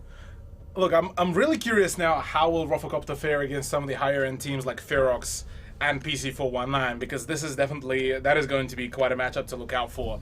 Because right now, I mean, if they will finish their first proper 5-core game in such dominant manner, say 7-1 or 7-0 on map number 2, oh boy, that is going to be a statement and a half that they are aiming for the top 4, if not the top 1 position. And Church is potentially going to be the final site that we are going to be seeing, but this time it is going to be defense from Rufflecopter, and Elemental will be attempting to attack here. And certainly they have quite a difficult task at hand. They don't have any more chances to really lose a round. They need to go for a flawless 6-round streak, just like what Rufflecopter did to them right now, if they want to just push just to overtime. Not even a win, just the overtime, which is certainly a bit of a grim picture, but again, like I mentioned before, it's still a learning material here for Elemental, and I'm sure that further down the line, if they do make a return in next season, they will be a very powerful squad after so many learning experiences already. We're gonna have a few more weeks after this, but let's talk about it in just a moment here to see if there will be signs of life here. As they have swapped sides, they get to try their luck over on attack, running with a very similar roster, the Buck being really the main difference here instead of the Sledge. But for this one, remember that we haven't seen them on attack yet. It could be something spectacular. It could be maybe something the Rufflecopter aren't expecting. There you go. A great start by Fluxus to find Camper, who's been a permanent thorn on the side here whenever he's on defense. So to take him out less than 30 seconds into the round, you'd be stoked. That's the perfect way to begin. Yeah, that's a solid opening here for Elemental to get rid of that, one of the main roamers, because I don't think OG is actually on a roam here. So here, the rest of Rufflecopter squad is actually going to be hunkering down on site, and for Elemental, this is the perfect picture, because not only they won't be disturbed whilst trying to open up some of the hatches, some of the subfloor, they will get plenty of angles to really contest fairly safely from up above, with rather Rufflecopter putting themselves at a risk of losing their life whilst trying to engage. Geo and Flux are still hanging back pretty far, pretty interesting, but perhaps waiting for Dingle to do just exactly this. What have you found there, mate? looked like a Valkyrie camera that Yeah. was being activated, which would have been pretty cool illusion to really play around if that was the case. But alas, that's well, there was no Valkyrie camera. Instead, though, we do get a whole bunch of breaches happening and the blue tunnel being opened up. Rigba spotting already the first issue that Elemental did not do, and that is to not get rid of the default cameras, which will be relaying quite a fair bit of information about the angles that could be held. It happens to everyone. Sometimes you just forget to get the default cameras, but they've got some excellent angles onto the site at least. Dinkle's got this great little position here. Oh, OJ! That was sneaky. Will he get out of it for free as well? He wants more Cthulhu. He wants to stick around and pick up one more. But he's already done a good job taking out Flux Zeus. And I believe the breach wasn't done on the hatch either, so they're going to have to bring Geo over. Yeah, Geo needs to start getting rid of those, of at least one of the hatches. Oh, distance. Nearly had the angle on the headshot, I think, but will get hunted. Oh, never mind. Woody returning, returning as in a body bag. He's a ghost. Yeah, he's a ghost now. Will be haunting his own cameras rather, and OJ, Deptra, and Rigba, the last man standing, they should be able to clutch it out, but right now, so many things are not looking too favorable for either of the sides, and right now it's more so just how will the utility will be played out. This OJ does find the shot onto Cairo. Geo will stick to plant, and right now it's a 2v2 situation. They Geo planted. fully healthy, yeah, they've managed to get a plant. Dinkle gets the frag as well whilst being tagged up, and Geo does make a return. No 7-0 dream for Rufflecopter. The dream might be over for Rufflecopter, but the nightmare is still very much going for Elemental. They still have to win 5 in a row to crack just overtime, so it is still a long and weary road for them to travel to make it all that way. But that was a good round. They got a great opening finding Campo. Yeah. That is a good title card as well. The dream is over, but the nightmare is still persisting, which yeah, it's definitely going to be probably going into map 2. That has been pretty much the storyline for poor squad of Elemental here. But Church and Arsenal, again, will be a retry because it seems that maybe Rufflecopter are still very much confident in their ability to execute well on the defense for the Church and potentially close it out there. But if they do fail it here, I would be expecting to see us transfer over to either CCTV or maybe Gym. For the further play out. Well, I mean, let's think about what we saw last round, right? Because same site, they lost Campo basically immediately. So if you're Rufflecopter, you're thinking, okay, first step, don't do that. Keep Campo alive. Shouldn't be. But how do you Campo? Well, Campo alive? That is another question that they will be asking themselves. Yeah, but it's not a problem with the site, and it's not like they can't keep Campo alive. True. It's just sometimes you get caught as the roamer. Sometimes you're just on your own, and they get the jump on you, and so. Not the biggest reason to change the site. So, and then after that, you know, they almost pulled off a 4v5 without Campo. So, Yeah, they were getting pretty close. yeah, I'm not saying the site is going to be a problem for them coming into this one. So it's still going to be pretty rough for Elemental to crack their way in. If they find Campo straight away, then my hope is still with them. But this is, I guess, the real test here for Ruffle. Oh, actually, not really Rufflecopter, more for Elemental, is can they win the round kind of normally from the start? Yeah. Well, distance is actually already now going to go for the hunt, expecting Campo to be on the top floor, which is a very valid idea. You want to stay hidden away and be as far as possible from the side so that it would take quite a longer time to hunt you down, but it seems that actually Campo has opted out of the top floor roam and rather will be just kind of almost passively draining out the time of Elemental before any proper gunfights will be beginning. No presence in the strip club either, which does seem to point out the fact that they are just going to be all now 5-man hunkered down, positioning themselves. Yeah, they've been really hunting for him. Really want to find him, not want to deal with it. They knew it was a big piece of why they won last round. But they won't get that prize straight away, and now they've got to start cracking down on the main goal, which is getting down to that site, and either getting the frag or getting the plant. So back to what we saw last round, you got Dinkle opening up the floor. There was a bit of trouble at the hatch last time, so remember Elemental will be looking to open this one up a little bit better. You can see Distance is actually taking a big chunk of damage from below. So already still some trouble there. He secured the area, but no one's there to help him breach. Yeah. Right now it's, Dinkle needs to come around, maybe help with some of the openings, but right now, yeah, Distance will be feeling a little bit pressured there, trying to find some kind of opening, or rather just wait for the teammates to come around, because they are taking their sweet time. Funnily enough, no Kaihead presence, like we said before, which is quite an unusual thing. No breach denial from OJ. As, No, there is? Oh, no, there is, yeah, okay. He actually managed to connect Last that, second. that last second impact grenade, which is pretty good. And right now, the health advantage is there. Nearly catches the Ash off guard through that pixel peak. And gotta say, be another one? No? Okay, won't be connecting at all. Oh, there it is! Does. There it is. There's that pixel peak that OJ actually managed to get the kill last round as well. The same gap. He did the same thing last round, and they walk into it again. This time though, Rufflecopter have got a full squad. 20 seconds left, and Elemental has got to make that 4-man push. They're already about to lose Dinkle. He's under a lot of fire, but he may meet a prize. Just a little bit to the side, and he finds Boydie. That was all he was looking for. But with 10 seconds to go, the pressure's on. He trades back. He's still barely alive, but they've got to start finding these frags, or they've got to get the plant down. Where is it? What is it, Elemental? The plant's gonna start. Now it's on Rufflecopter, but with what Elemental have done so far, I don't know if OJ can pull it off. 1v3, and he will not pull it out. Elemental stay alive again. Okay, 2 rounds in a row. That's already a very good sign of life here by Elemental. Cairo flexing there onto OJ with a pistol. Nicely done, as we are going to be traversing into the next round, that is round number 9.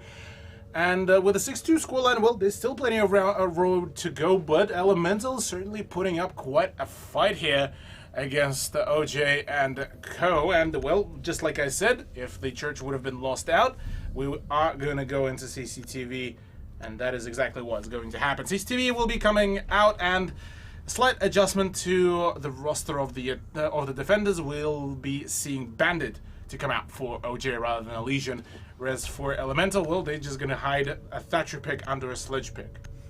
I mean, Bandit makes sense, of course. You know, CCTV is almost synonymous with Bandit and how much he does show up. How much he brings is always a bit of a question now that Thatcher is so easily available. It's quite crazy, Cthulhu, to see, you know, Thatcher go from basically always being banned, having a nerf, and now he's showing up, but still seems to be just as good as he always was. I think it's more so nowadays, just the fact that there's almost not enough bans to keep Thatcher banned. Because there was actually, I saw a few Twitter threads that were kind of discussing about whether there needs to be a third ban for both defense and the offense, or rather, do both of the sides need an extra ban here and there. But and I saw a few mixed responses, namely kind of going into somewhat dipping into yes, but also just keep it as it is, how it is right now, because only a single season showcase isn't enough to show whether kind of the two operator ban is flawed. Well, the man on your screen here, Distance. He's been probably the big highlight, actually.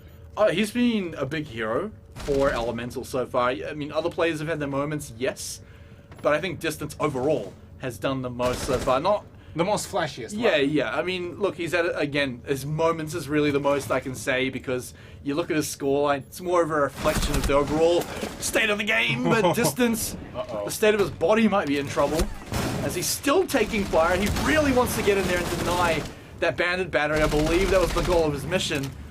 And it looks like he's going to get out of there alive too. So does this mean the breach comes through? Yes, it does. It does, yeah. This will be essentially what Elemental did is kind of almost similar thing as double dipping the fries into the sauce. You not only you throw in the EMP grenade, you also throw in the Ash Charger right down below. So there's literally no way the bandit will be sticking around. And well, with Fluxus' attempt at flushing out the Rafters player, it will also only be forcing that person out of the Rafters. I'm assuming that was one of the drop downs, or rather just forfeit through the smoke at CCTV. But apart from that, I don't see really any other positioning There is a push from Campo who, just might be able to actually catch distance off guard.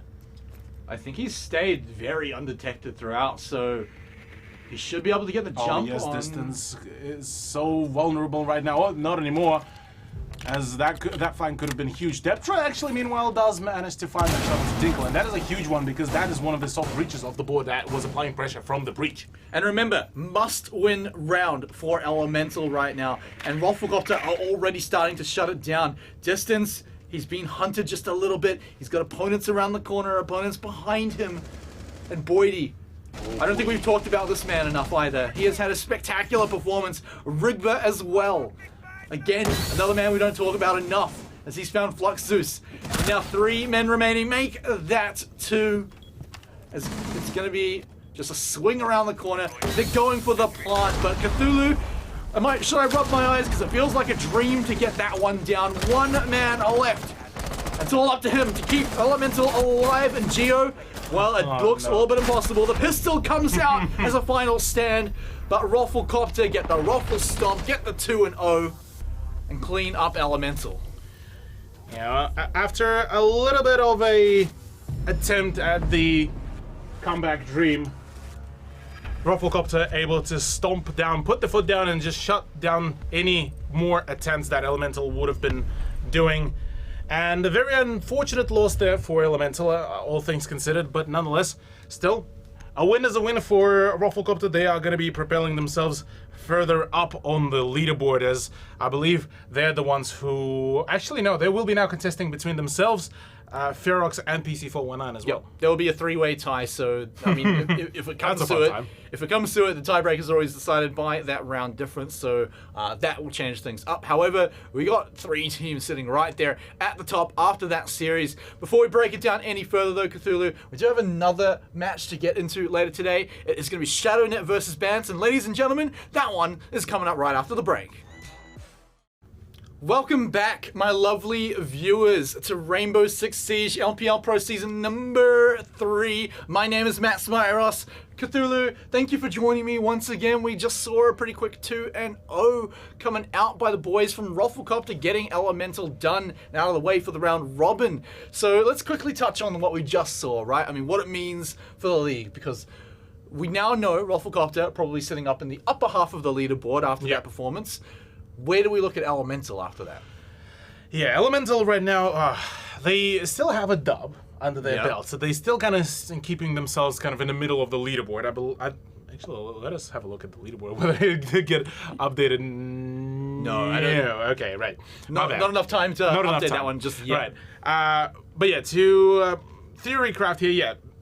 Elemental are still kind of feeling alright for themselves. At the very least, they are not at the bottom of the leaderboard. That's one thing.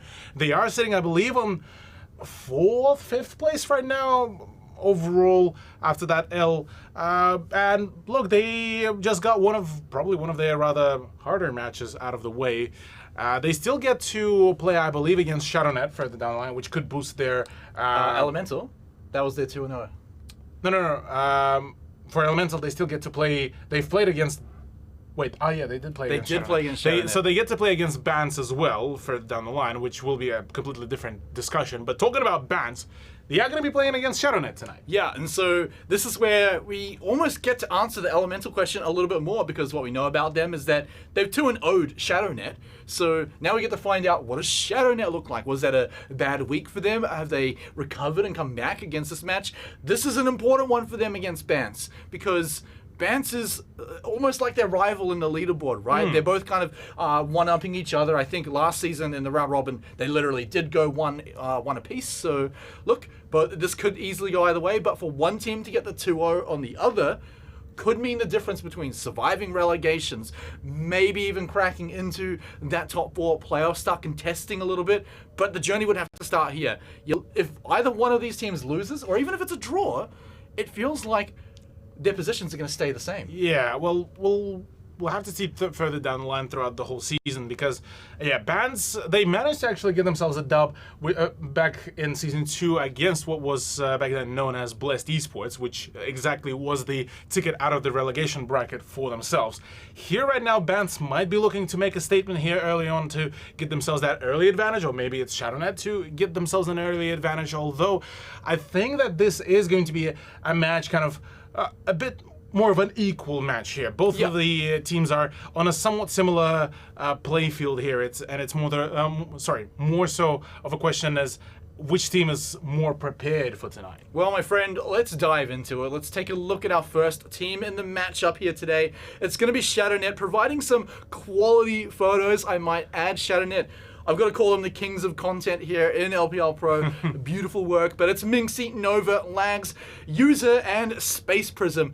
User, I mean, with the newest photo, I believe. Who's he calling up on the phone there? Look at it calling up the flex police there, because the man is just too fresh out here. Oh, look, beautiful. Look, I mean, I don't know what the man's doing with a phone. That's not a shoe at all, but let's put the shoe on the other foot for a moment here as we take a look at their opponents. Bants Gaming also looking for that 2-0.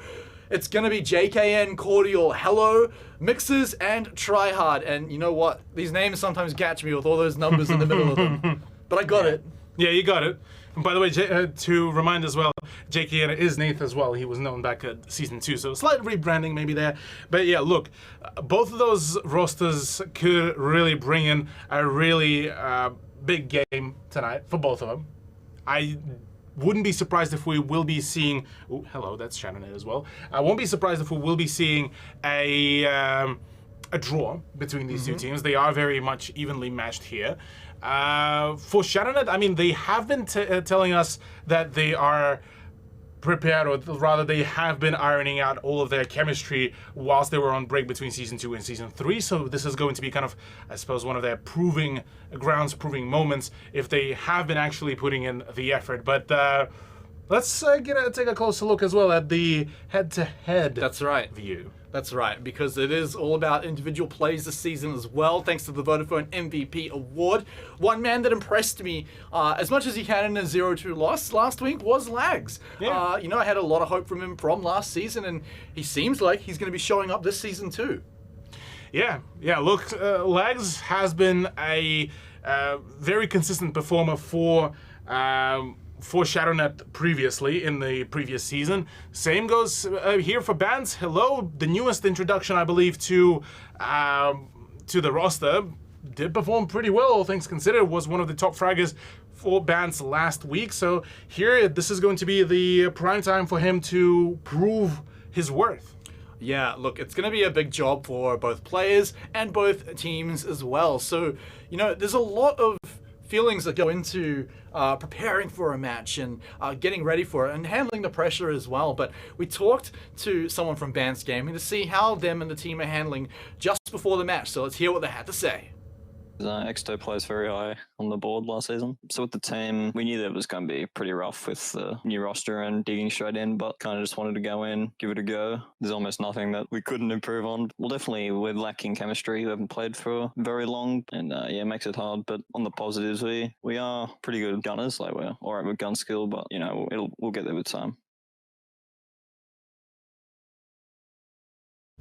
So, I mean, look, it is good to hear realistic about what's going on, but also keen to get in there and get the 2-0. I mean, I think he's right. There is no reason why they shouldn't be able to get it. I think there's no reason why either team shouldn't be able to get it, get the 2-0 tonight. But we do also have to get a quick reminder before we jump into the match, Cthulhu, is where are we playing? Where are we going? Because what we got first up looks like it's going to be the ShadowNet special, actually, which is Oregon. I think these picks are around the wrong way because we saw, I think it was ShadowNet that picked Oregon, but we'll have to double check on that one. But Villa's going to be map number 2. But specifically, Oregon, ShadowNet, these guys love this map. Yeah, this was the very frequently picked map previously in Season 2. They were the ones who pioneered actually a few Clash plays as well. This is where kind of their comfort ground is. And if Clash will be banned, I think there might be a few issues for ShadowNet to bring out some of the defensive plays. But honestly, yeah, this was probably one of their rather better prepared maps during previous season. Maybe this time they are even more so prepared and more so confident on this pick. I'm curious about that Villa choice by Bans, as I don't think we've seen a whole lot of Bans plays on Villa. Probably either the players Switch chat will correct me further down the line, but overall I reckon we might be actually seeing a pretty close game on Villa, if not Oregon. The thing is, okay, let's talk about Oregon, right? Because last week we saw ShadowNet on Oregon. They had Clash banned against them, so it was clear Elemental did their homework when they played ShadowNet. Now, has Bans done their homework? Because, I mean, all it takes is looking at last week's match and seeing, okay, they didn't do so crash hot. Clash looked like a pretty solid ban, so that one should certainly be considered. Maybe they just leave it up. Maybe they are ready for it. But I'd say one thing's for sure, is Clash will not catch them by surprise, especially now that we see more teams picking it up. Yeah, well, it's Oregon time, ladies and gentlemen. ShadowNet to kick things off on attack for themselves, and it is going to be the beginning of the ban phase here on the Oregon, the very, well, somewhat recently reworked map that was originally introduced in the vanilla Rainbow Six is now seeing more and more game time. First off, to be banned out, it is going to be a Bans ban of Thatcher that will be gone out of the equation.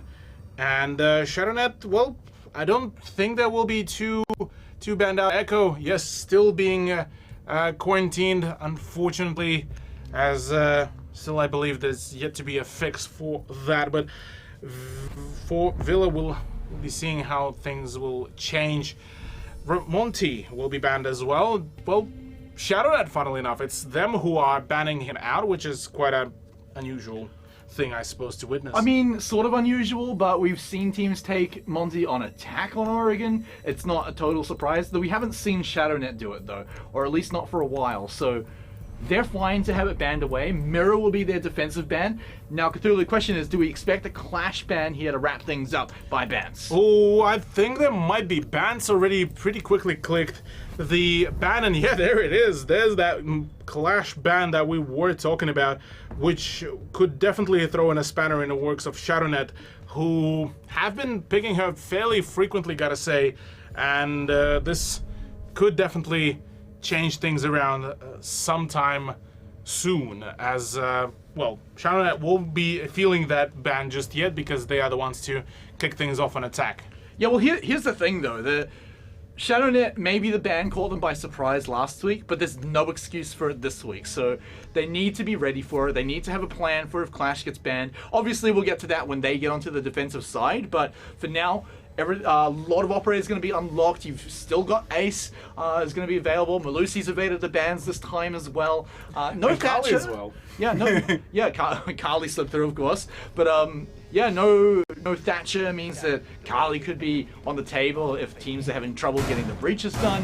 If Bandit becomes too much of a problem, but at least kicking things off here, I don't think that's going to be a problem too much. Kaid will be a little annoying though. Yeah, probably Kaid is going to be the main thing to really contemplate, I suppose, life about, because he is able to hide sometimes his electrical in such way that the Kali charge won't actually get it, at least from my knowledge. So it should be a pretty interesting way to play him around. Apart from that, really, the ShadowNet lineup is looking pretty swell, I gotta say. They got everything all set up. 2 hard breaches, 2 soft breaches, a set of frag grenades, and a sniper rifle to keep punching fat holes in the soft walls. And for the side of bans, well, yeah, this is looking just about as meta for Season 3 LPL Pro as it can get. Yous are going to be hanging back for now. We'll call it a strategic decision to not get spawn peaked just yet. Minxie's got a big job ahead of her. Certainly don't want to be losing her out. But, of course, she's going to be hunting around for the Kaid charge. There it goes, immediately taken away. So that one's not going to be hidden away, at least not from Minxie. So now they have one avenue in. Of course, you've got Mixers who's been looking right at it, so they know what's going on, but oh man, JKM was ready as well. So Nath will sweet as pick up lags. And Lags is a big pickup to start things off. Oh, it continues. Minxie's gone too. Yeah, Cordial doing some phenomenal work. He's already been quite an MVP for his team. Now continuing the rampage here. Able to get rid of Lags. That is a very huge, very hefty frag as well. Or rather, Minxie. And leaving in a 3v5 for Shadow, this is going to be a little bit challenging, but not all is lost yet. Yeah, 3v5, and they're basically barely inside as well. JK and Nath has got his eyes right on the door. There's no way that we're going to see them get inside at all. He's going to chase them outside as well. And so look, ShadowNet, they're scared. They're finding it incredibly difficult to get inside. Of course, desperation comes out when you're sitting in a 2v5. So who knows? Throw whatever you can to the wind and see what sticks. But this is all things considered looking like a Bance round through and through. Yeah, Bounce right now looking pretty strong overall. Seems that they managed to nail down their coordination. That previous game against Elemental was, or rather, sorry, was it Elemental? No. Who that played Bance? Yeah, Bance. No, Elemental played against ShadowNet.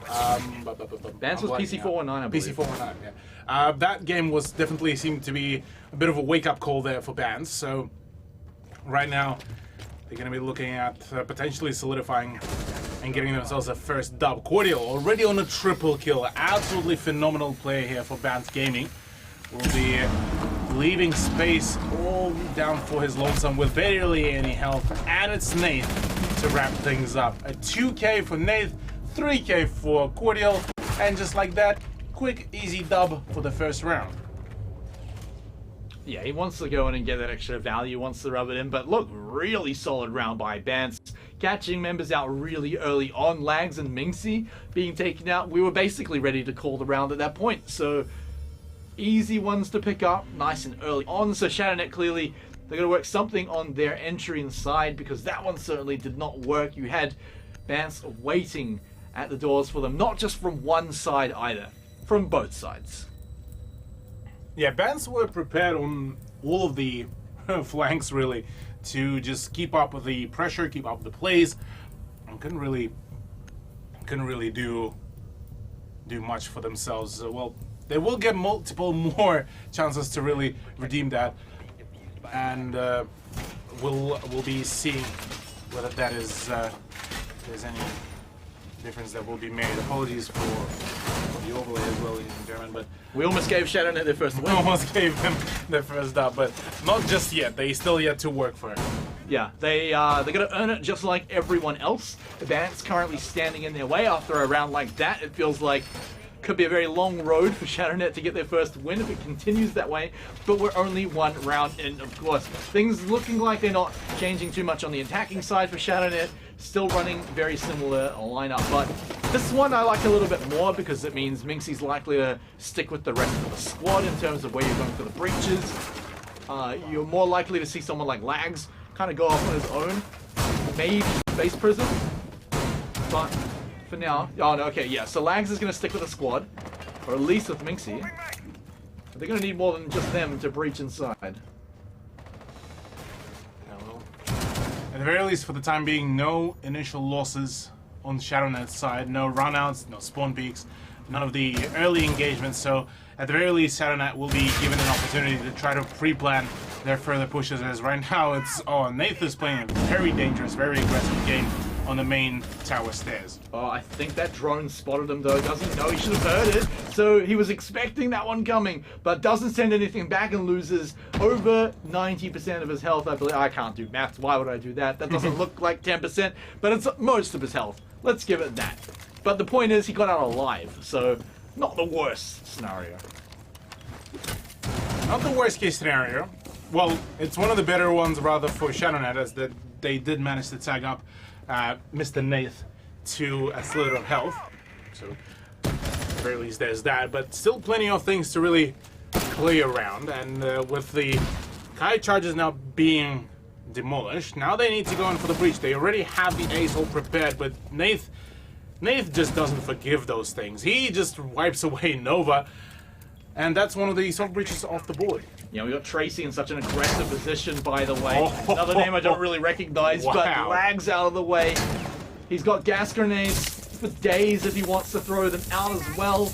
Only 3 people left. Some breaches now starting to come out. They've lost their riot shield. They're gonna have to start pushing up, but here it comes. It's JKN swinging around, getting 2 kills. He's looking for the final one, but Space is running for his life. Yeah, Space right now will be once again left all to his lonesome to try to do something here. Waiting for the camera to light up to shoot it, but will not be generating any kind of sound. But there's already the position of Mixes.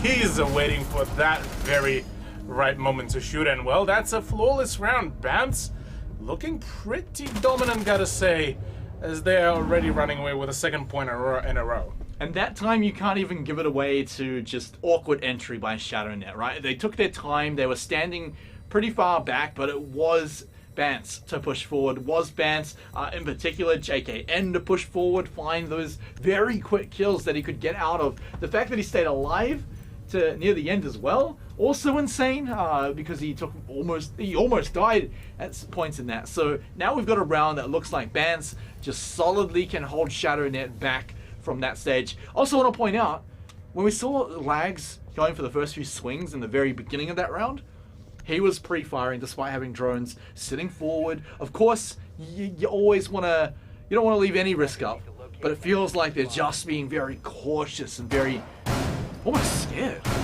Yeah, look, ShadowNet right now are certainly not in particularly the best situation leaderboard-wise.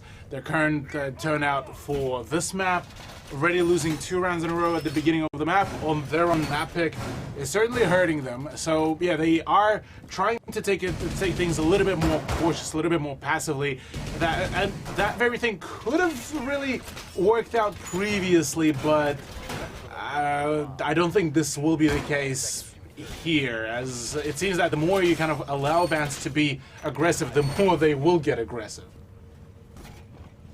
And they're just on defense now as well, so who knows what they're going to look like on attack, but we'll wait to get there. I'm sure ShadowNet is keen to get there too, because their attacking rounds not looking so hot so far, but we're only 2 rounds in. So we're still ready for some surprises from ShadowNet for sure. They're still running basically the same lineup, so the plan looks like it's going to stay the same. They're not going to try anything too tricky. And so we might just see a very similar result. We might just see Advance 3, you know, but Lags, alright, he's starting to reveal himself. He's got 2 angles he's got to keep an eye on, but just runs inside instead to stay safe. Yeah. Mixes right now will have a very interesting position because he is playing a very aggressive angle around that wall, and with the AUG submachine gun, it's not particularly the DPS beast, but we've seen already a fair few players who can connect a few shots and get a good trade. But talking about trades, it's Space and Cordial who are actually able to get a trade of a headshot, and well, I Sledge for a Jaeger, that's a pretty decent trade, I gotta say. Yeah, really important that ShadowNet got the trade there. It could have been over if it's like this, where Bance get the kill for free, walked away, not even taking any damage in return at all. So this is where things again start to look like a bit of trouble for ShadowNet. They do still have Lags around. Carly, if any more breaches are needed, Minxie's going to be able to deal with that. But look, they're still taking this very cautiously. Remember, oh no! Oh no, it landed right at his feet!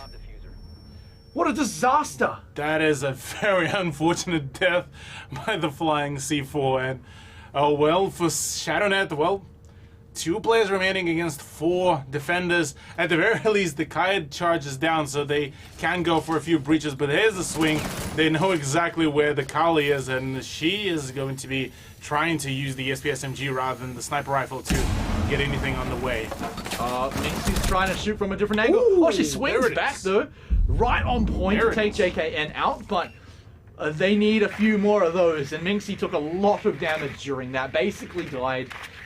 This is a big amount of trouble here. 2 players droning at once right now, but Bance are chilling. Mixer's laying back right now. He's getting swarmed by drones, but where are the players with the guns? The gas grenades now starting to come out. Time is out for ShadowNet. They've got to hold their breath and go through it. They're going to try and rush, but Malusi devices pinging everyone where they are. and 2 members were never gonna break through the 4-man squad of Bants. Bants just absolutely unrelenting here, not really willing to give away any rounds in any shape or form, but yeah, ShadowNet right now looking definitely running a little bit scared here, gotta say. And this is certainly what's holding them back, it almost feels. But they will get another chance. Still only a 3-round deficit. They should be able to still at least start ramping up a comeback, but hey, at the very least, if they can get themselves a 4-2 scoreline, this is at least something that they could work around. Long road though. We've seen similar starts for ShadowNet in previous seasons where it takes them a few rounds to even get anything on the board. And when they do, it starts to look really good. They win like 3 in a row and actually even the half up, but that's a season ago, Cthulhu. And this is a new Bants. They've got a very strong lineup. They've added to the roster, they've iterated on it, they've kept the core. You look at ShadowNet, and yeah, they've kept a much bigger part of the core, right? User is really the only new player, and everyone else is the same, so they've sorted it, they've got their consistency. But the thing is, the new faces on Bants are just not letting them show that consistency.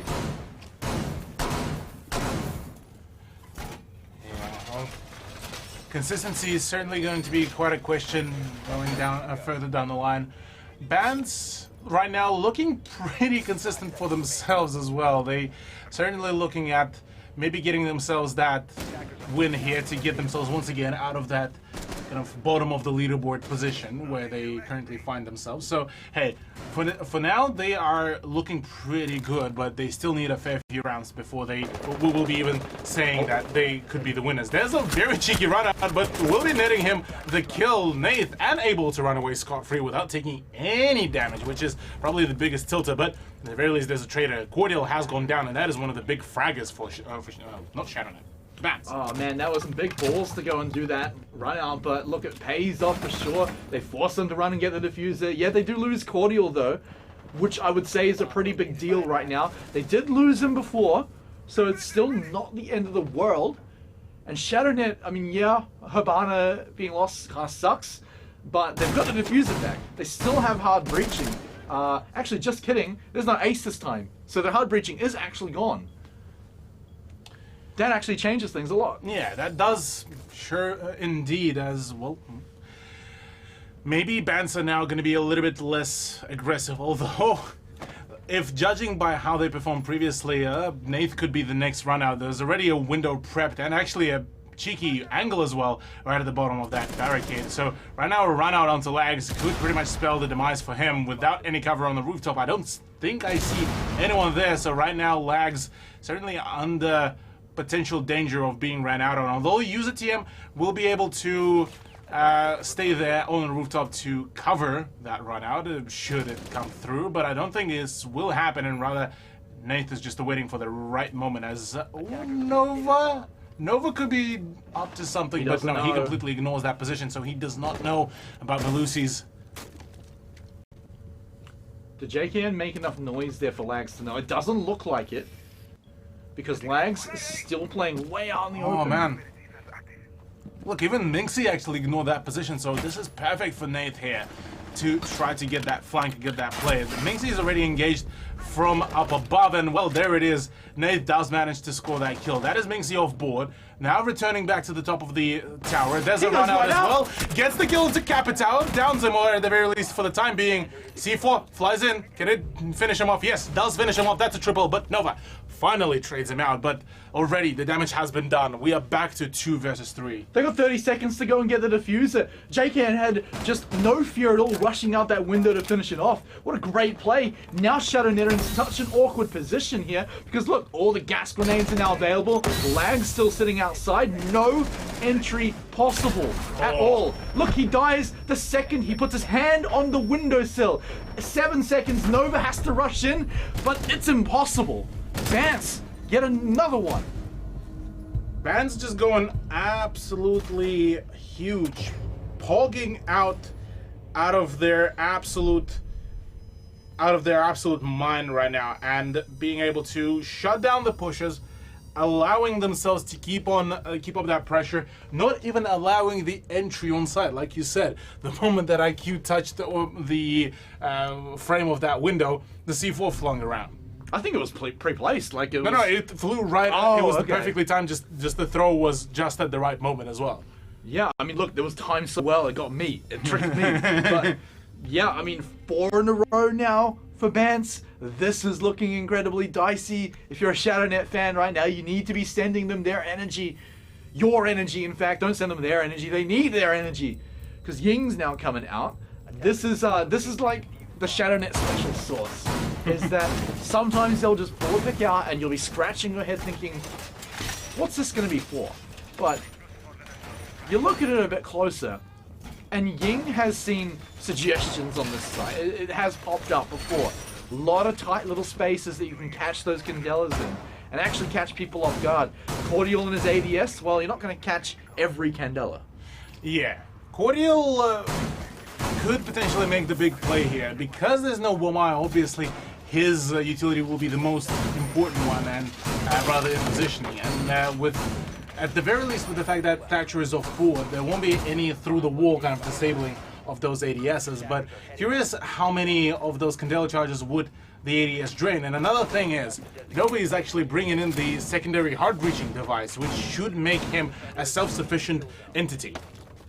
JKN, I mean, if he had no fear before, it's continuing because he's still stepping outside, playing with his luck, but will not be punished for it just yet, and it's not going to be an approach at all from the tunnel from ShadowNet. So they're going to go for the top-down approach, get inside, drone it out, approach the stairs, and then start looking for plays from there. I imagine the tunnel will come into play a little later on, but if they can get control of the stairs, that could look pretty good. Lags, again, going to be leading the charge. It puts him in a bit of danger. He's had his head torn off pretty early on in a few of these rounds, but that's just the risk you take, the entry fragger. But he will not find anyone around this corner. They're still waiting on the drones, but oh no! A few shots come out and tickle his side, but will not take any damage. And so, no one's going to die just yet, but they force them back. JKN has found Space Prism though. That's the Habana gone. What a problem. Found now ShadowNet. And that is a huge issue here. ShadowNet losing out Space Prism, that is going to be quite a pain. Nath's position now will be somewhat red. There is a prepped angle by Minxie. She is now very much knowledgeable that there will be quite a long angle, forward. but she pushes forward, yes. She might have actually a bit more of a powerful position, but decides to fall back. The patience is definitely not the right play, but it's still that push pays off. Does manage to find the shot onto Mixes. There's still the menace of Nathan right now, the droning, but could leave her vulnerable. She's ready though. She's pointing her gun back at the door, but has now moved down, completely safe from any kind of angles JKN could find. But he's still there. He's still there, and it's going to be a problem as this round goes on. User almost rips his teammate's head off, but Minxie has found JKN as well. This is what ShadowNet need. If they can find the shot, User finds it. ShadowNet might be able to get their first round. Lags has fallen down, and Minxie could be soon to follow. She's lost quite a lot of health. Where are the Candelas? They might need to start coming out now for ShadowNet to finish the job. But no! Cordial will turn Nova down. The plant's happening. Minxie's got barely any health, but has to defend User in this plant. They get it done. So now the retake has to be on the table. Cordial is also very, very tagged up. Tracy now taking damage too, but Minxie was camping for her life. And they managed to do it, Cthulhu. As a team, ShadowNet bring it down and get their first point on the board. There we go, yeah, ShadowNet able to finalize the round, finally break that 4-round streak that right now been going for Bance, and potentially opening up the opportunity to finish the first half at least with a 4-2 scoreline, which won't be too favorable for them, but on attack, it's still, well, going into the defense from attack, it still gives them a hope of making a comeback. So we're going to go to the laundry again, which means ShadowNet. We're going to bring out the Ying once more. We didn't see any Candela specials, but well, we still we heard her use 2 of those Candelas, but apart from that, there was I don't think there was any good effect to it. Yeah, forcing them back at best, really. Not really catching anyone out. But that's alright, because we get another chance for it to happen again. And it was a very successful round for ShadowNet. Big shout outs to Minxie as well. She was being hunted down, but look, turns out she's the hunter instead. I mean, she finds her prey, turns it around, survives against JK and takes him out as well. That could have been a completely different story if she didn't die. I mean, if she did die, right? Even if she got the trade, if you have JK and Nate hunting you down from behind, then that could have completely turned around for ShadowNet. But Minxie keeps it cool, calm, collected, takes him out as well. So, will she be able to do it every round? Because she's going to need to. Well, someone on her team is going to need to. Because this man, JKN, has been very scary throughout these 5 rounds. Yeah, Nate has been very strong player for Bans right now. I mean, look at this already, 11-3 scoreline. Man is doing some absolutely godly work here for his team and pushing it to be even more so well performing. For now, ShadowNet are taking it pretty safe. They are going for a top-down clear for the big tower and try to maybe get a nice foothold before they go in for the push. But if they are able to take control of the tower, if they're capable of taking control of the bunker as well, this is where they could really emphasize their push, as well as that it seems that they are opting to go in for the garage, or rather the main lobby take, which could be a big thing. And Mixes actually is already early engaging with the Zofia and the Ying, and right now you could be seeing a very early frag here. So JKN actually goes in for the swing, only tags Nova down to just what feels like about 10 HP, and this will allow Lags with full HP to start going for the hunt for Mixes. Yeah, Mixes just boosted it out of there as soon as JKN went down, so leaves his mate behind. Nova so close to death, could have been a trade, but oh man, that's got to feel a bit rough for JKN. But for ShadowNet, feels excellent. They still have Nova.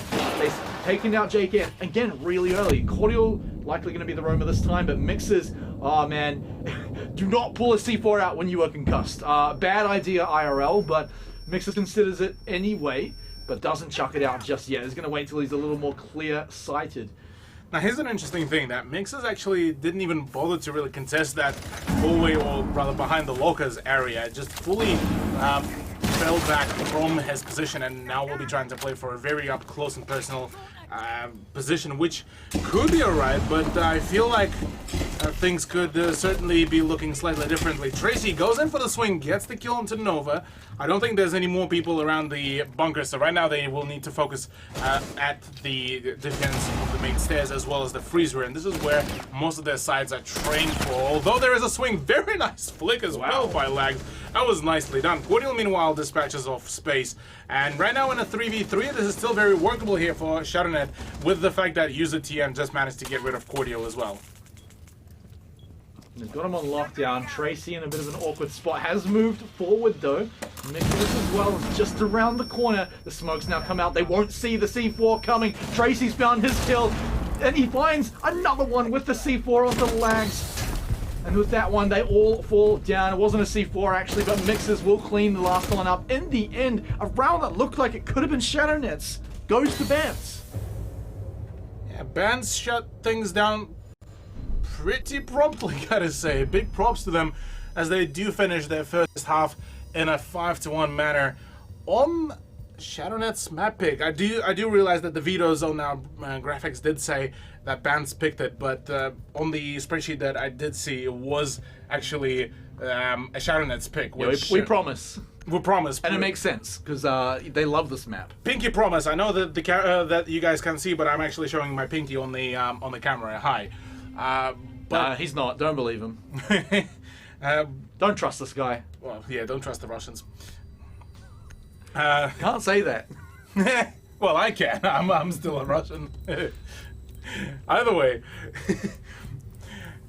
All things considered, Bans are doing really well on their opponent's map pick. More so comes the question of how can they perform on their own map pick, because Villa is going to be, I feel, a bit of a different beast, different pace comparative to what we see here on Oregon. Maybe Bans will be a little bit startled and overwhelmed by how much bigger the Villa map is, or maybe they will feel right at home. Well, we'll have to see because it feels like just a few more rounds and we shall be seeing brands be crowned as the winners of the first map.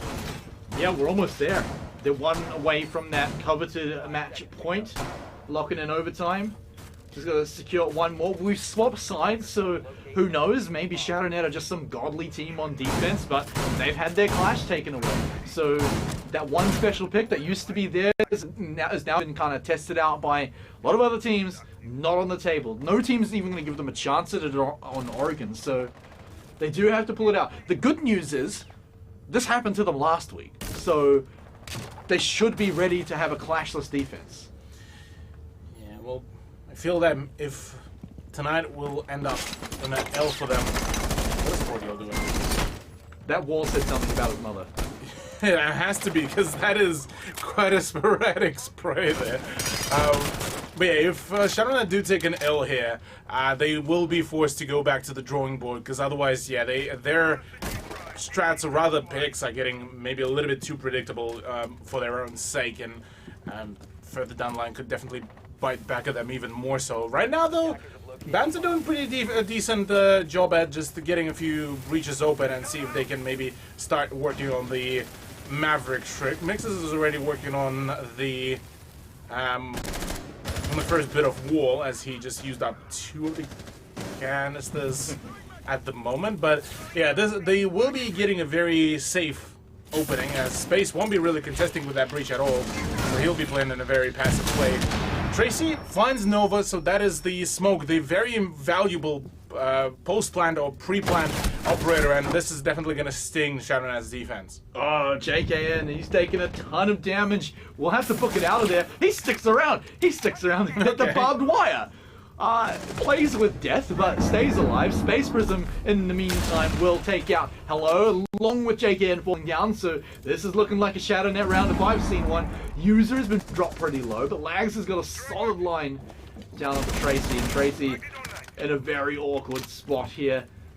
Really wants to get out of this situation for sure, but it's quieting down for now. And we've seen bands win these before. This is certainly not guaranteed for ShadowNet, but it's a great start. Yeah, having a man advantage is certainly going to help a whole lot of things right now. With Cordial, though, finding a shot onto User, that is the low HP player down to down.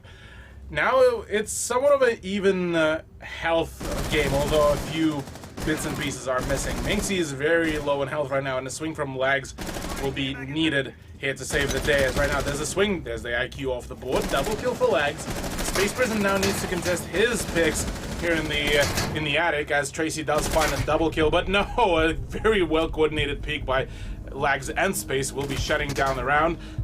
ShadowNet keeping themselves in the round, in the game, will be scoring themselves their second point. Yeah, nice work on defense there. Exactly the kind of way they need to start this half after what's just been happening. But more importantly, they win a round that they were winning. Now that sounds a little bit ridiculous, but it's very important to show that they can hold on to these leads, not rely on magical clutch moments or anything else like that. Just solidly beat your team, your opponents. And even when it comes down to the wire, that 3v3 could have gone quite differently, but all 3 members of ShadowNet just stand up and pop off. So the good news is that it means they can do it again. It means that just because there's a 3-point lead right now for Bance does not mean that they're out of the count at all. Indeed. Only a 3-round differential here is already a pretty decent thing to happen, as still only a few rounds before ShadowNet can really draw it out. They have had a pretty good first defense, which did ensure that they will be sticking around for a little bit longer, but now they only have a single round buffer, I suppose, for any failures, because the moment Bance will go on a match point, it's going to be more so of a game of sudden death for ShadowNet, where they won't have really any more ground to really make a mistake. So now they need to be very cautious about how they play it out. This lineup that they have right now should definitely ensure that they will be at a bit more of a stable ground, because what Bance are doing, they are starting to experiment with their lineup.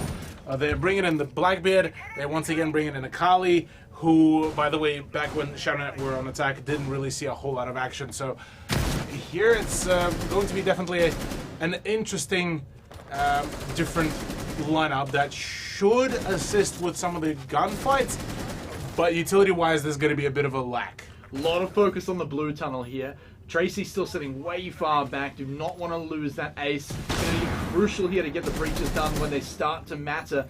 But already JKN, he's got around the corner. It's going to be all about how long they can force them off this blue tunnel. You do not want JKN to be able to sneak around that right corner. They're not going to spend any gas grenades just yet from Nova. You can see that he was positioned quite far up, but he's obviously rotated back. Actually, that might be him just sitting around the corner. Yes, it is. Here's some early gas grenades just a minute in, but it will hold the tunnel just a little bit longer. Yeah, Nova's position right now is going to be extremely crucial to ensure that he drains as much time as possible. Bit of damage is being dealt as he got forced off his spot, and well, now will be forced to reinforce that wall and abandon that position as the ballistic shield has fallen. But right now, the next gunfight could be huge. Yuza's position here could really turn the tide, I'm gonna say, because he's right now hidden behind that staircase. I think he got pinged there, so a swing could be pretty much the death of him, and then instead it's Cordial that swings in, goes in for the peak. Oh, he nearly gets the Jaeger, keeps going, but just doesn't have rather the angle nor the ammo or the mag. Yeah, just has that face shield to keep him safe though. JKN, absolutely no fear. You never see it on this man's face. He's just ripping apart utility as he's going in. He's on the site right now, pushing around the corners ever so slowly, but calculated. The man has got the team behind him. That's the last gas grenade done too. Nova swings one back, so it's not out just yet for ShadowNet, but they need a few more. They need to stop JKN. He's got one shield left, I believe. He's losing some health, but he's got another one. The plant's coming down too, and it's just Minxie remaining again. She'll get one onto Mixers, but she needs to find 3 more. That's some low health members of Bance. This could be doable for Minxie, but she needs to find them first. Might find the butt of whoever that was. Doesn't find it just yet, not able to see the pixels, and we'll just have to walk into the crossfire and just walk to her death. Match point now for Bance. Bance is certainly doing all their best to just keep up with the pressure here. ShadowNet unfortunately couldn't find the remedy to slowing down the onslaught of the Bance attack in that round, which seemed like they were just too disconnected from each one another. That position of I believe that was Space, who was playing as Wamai, was a little bit too far away from the rest of the team to really assist in maybe getting a refrag there, and well, that resulted in pretty much no trade-off by the defense, and them losing quite a fair chunk of ground as well. That whole pillar could have been played around for a few more seconds, as there was about to come a bit of more pressure from the mainstays of the tower. And now ShadowNet faces that one situation no team ever wants to face. You gotta win a whole bunch of rounds in a row without dropping a single one. It has not looked like that at all so far for ShadowNet. They've managed to win a few rounds, but they had to get the lead from the start. And they had to rely on a few pretty crazy plays as well. But it's still in them to bring it back. But they got a long road ahead of them for now. And Bance, that attack looks solid. It looked like the first real attack coming from them as well. They pushed in so strongly. JKN continued to have no fear. So this is going to be ShadowNet matching them. They've got to see, look, this guy is just going to keep pushing corners. We're going to punish him. Yeah, ShadowNet need to either match the amount of aggression that Bance have been dishing out so far, or they need to play on somewhat of a passive play without those kind of odd angles that so far we've seen them bring out for the defense. They done a really good job during one of their games, during their seventh round where they defended Kids Room. But apart from that, really, it just felt like it was just on a downhill decline there for themselves. This is a really far away entry coming from JKN. Obviously just making a bit of noise before he goes on inside. If he goes inside. Yeah, that's a big if, yeah. Yeah, he will eventually get inside, but the point is, Bance really split up. You've got Hello over there by himself, basically, who's now just made it inside. Gonna have to just get a few drones out. Luckily, he did keep one from the prep phase. That's always a good feeling. JKN, he's been all over the place right now, sticking very far away. But we're still hitting up the blue tunnel, Cthulhu. This is still a problem that ShadowNet need to deal with, and they're spending utility on him with the gas grenades too. Question is Hello going to be a problem? No, he will not. User will solve that problem immediately. This is now looking a bit tough for Bance. They've lost their Zofia on the stairs, so JKN's got to take over that job. JKN will need to make sure that he will be the one to keep the frags coming. He's got the ballistic shield to back him up on any of the swings, and well, right now, the moment those ADS charges are going to be drained out, although 4 more grenades will be required, this is where the main push should happen. Nova is sitting still pretty good overall. Another gas grenade will be coming out. Both of the AS charges have been drained out, so right now Cordial is going to be a little bit grumpy there for the fact that he got baited out to really try to open up anything. There we go, finally. There's going to be another breach, and instead he just goes in for the swing, downs the Kali, which is a very good beginning, and Cordial manages to dish out quite some punishment to Lags before he even attempts to start reinforcing that wall. 50 seconds to clean this mess up for Bance. They've still got a numbers disadvantage. They did manage to bring, I believe, Mixer's back up, so he's still alive. But this is a ragtag squad. Look at the health bars. Tracy with the most health, and ShadowNet have fallen back right now. They're not looking the healthiest either, particularly Lags on basically no health, but he has fallen so far back, he'll likely be the last one to die, going up for a surprise swing. But they know Bance don't have much time. 20 seconds, and they've got to go and do it now. First up, it's going to be Tracy walking in, but Cordial has stolen the kill away, taking Minxie out. The plant's now going to be getting Mixes, watching out for his buddy. Cordial as well, going to catch anyone that tries to stop him, and they walk right into Cordial's line of fire. Langs will stop him eventually, but Bance cleaned it up. They were still a man down and still did it. What a game from Bance, shutting out any questions that they're on the same level as ShadowNet. Bance have risen above. Yeah, long live the king. As ShadowNet just unfortunately just couldn't really match the damage output that the Bance were really bringing in, and well, we'll be falling under all that pressure, but 7-2 scoreline. Bance certainly have managed to really learn on their mistakes from their previous matchup, and it looks like they're ready to bounce back into the season and maybe get themselves higher than the third from the bottom scoreline. Yeah, I mean, look, they're going to be looking to do it here as we move into game number 2. They want to make it 2-0, but to see if they can, make sure you come back right after this break. Welcome back, everyone. We've got one more game for you, and let me tell you, Bance are looking to make it a quick one against ShadowNet because they just got done on Oregon. I almost said Clubhouse. We're going to Villa next, but on Oregon, they got a very quick 7-2 against ShadowNet, and look, they're just shutting down any questions people might have, like, is ShadowNet going to take over Bance this season? Is this going to be maybe the battle of near the bottom of the table? Well, Cthulhu, it looks like maybe Bance won't even show up at the bottom of the table.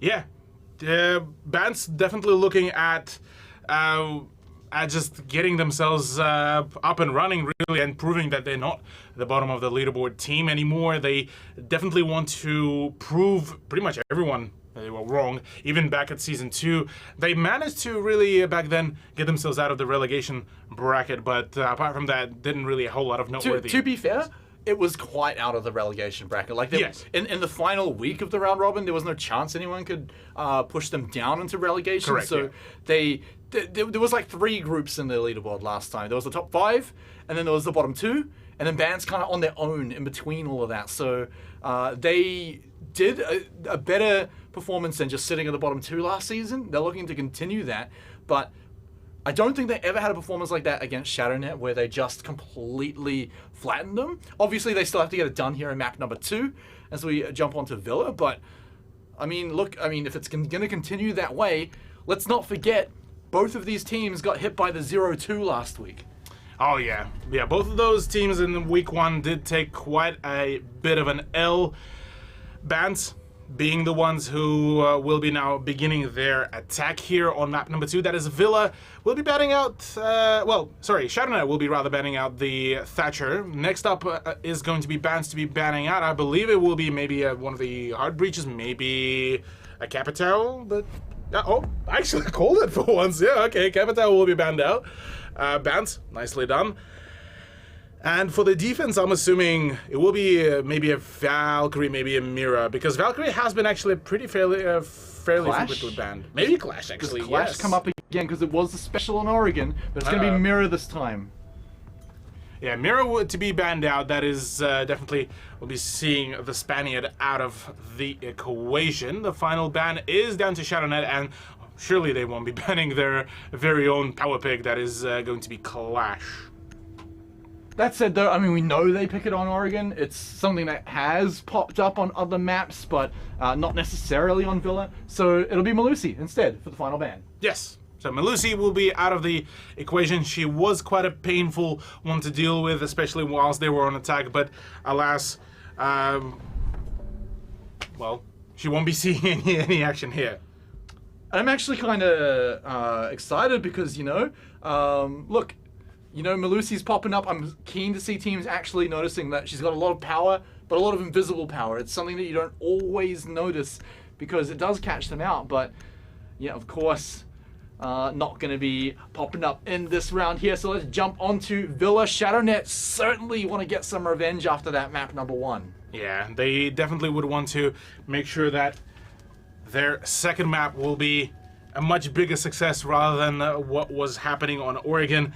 Here in Villa, Dining will be the first place that will be defended here once again by Shadownet. They will be attempting that very thing, but let's see if they will be quite successful in that. Their roster suggests that they are going to be playing a fairly, well, semi-anchor play where Minxie and Lags and Nova could be going for a roam. Users usually, as far as I remember, at least back on Oregon, was playing a fairly anchor role, so wouldn't be seeing him try any long-range plays with the shotgun. But apart from that, look, the rest of the lineup certainly has all the means to go for some of the mid to long to even close-range gunfights.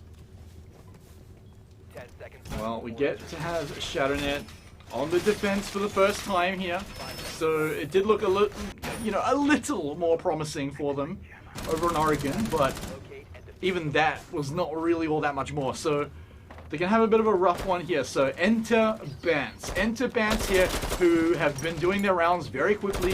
JK and AKA Nath has been very aggressive on his pushes and has been rewarded for them almost every time. His swings have been very risky, but yet he never gets caught out. And so for now, it's just going to be a little bit of poking in, seeing what's going on.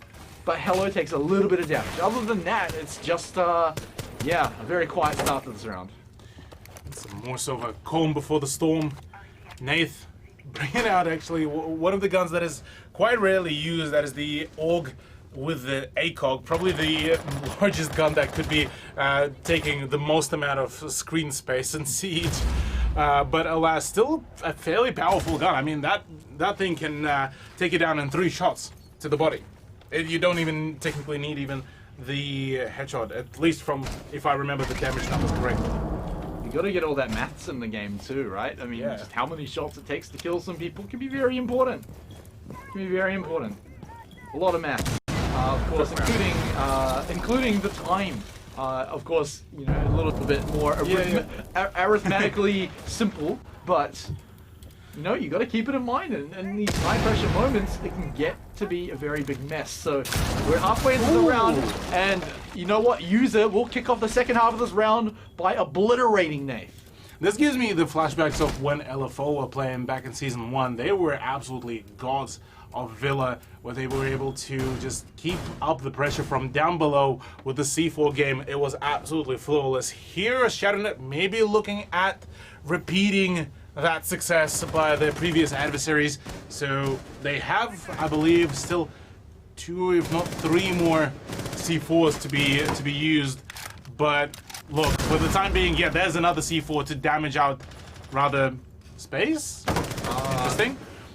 Won't be dealing a whole lot of damage to Hello, but apart from that, really, it's just keeping them off the push because 45 seconds remaining and only a single frag has been dealt. And Look at it's this. Nath who is down. So much information has been gathered through that Valk cam and no suspicion whatsoever about her positioning. Yeah, no idea at all. Minxie's been hiding downstairs for the longest time right now, being very patient, but hasn't found anything. But just like the rest of her team, C4 in hand, ready to go. Nova's found Cordial.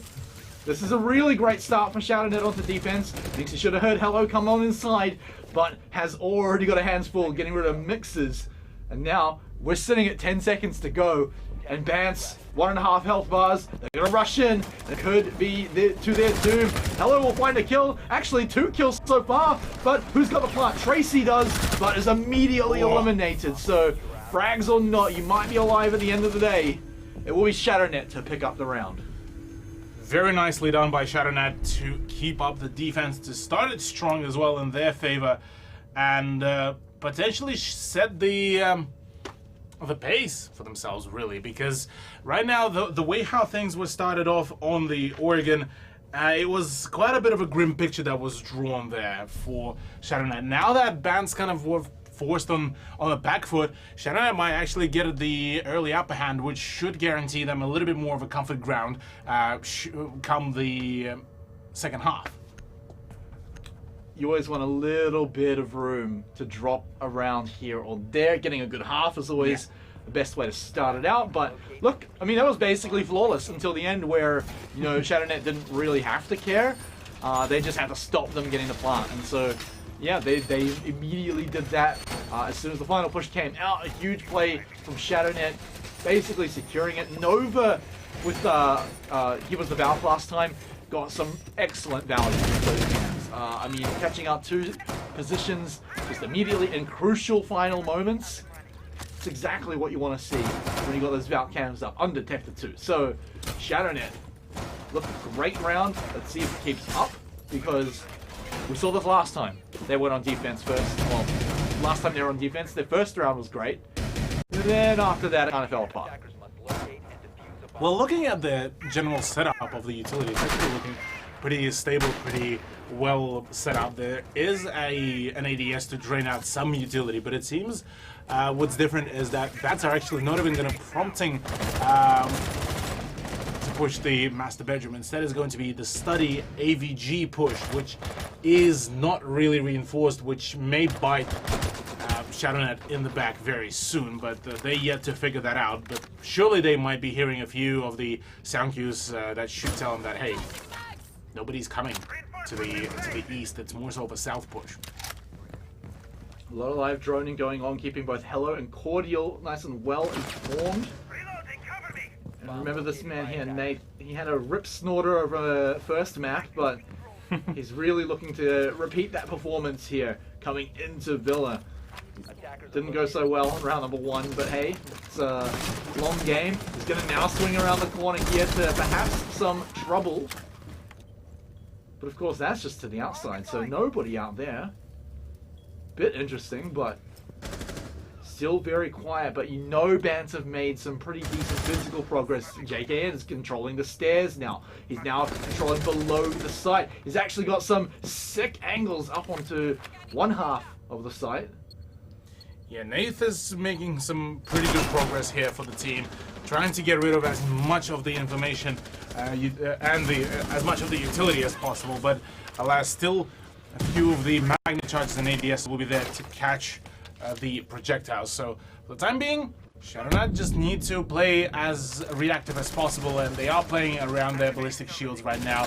Hello sends another concussive charge just to make sure that there is going to be some presence there. Confirmed. Cordial goes in for the double kill swing and gets rewarded with those 2 frags.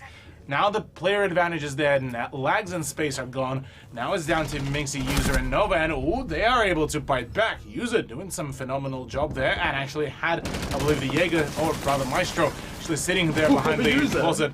And the User right now is just dodging bullets being pinned down from a multitude of angles. User basically breakdance to dodge all those bullets, but look, JKN, Nate has found Nova. His teammates found Nova actually because he's found someone else. Oh, there's an ace though. There's an ace by Cordial. I had a few seconds to finish that, and they just finished the round instead. Yes. How rude, Vance. How rude. But look, it gets their first point on the board. Big shout out to Cordial. The man went in when attention was elsewhere, scored himself a double kill, Yeah, and to then kick continued things off. on. Yeah, kept on rolling, kept on fragging out, and just it seems that maybe Vance just allowed him to kind of, yeah, you know what, you're going on a roll.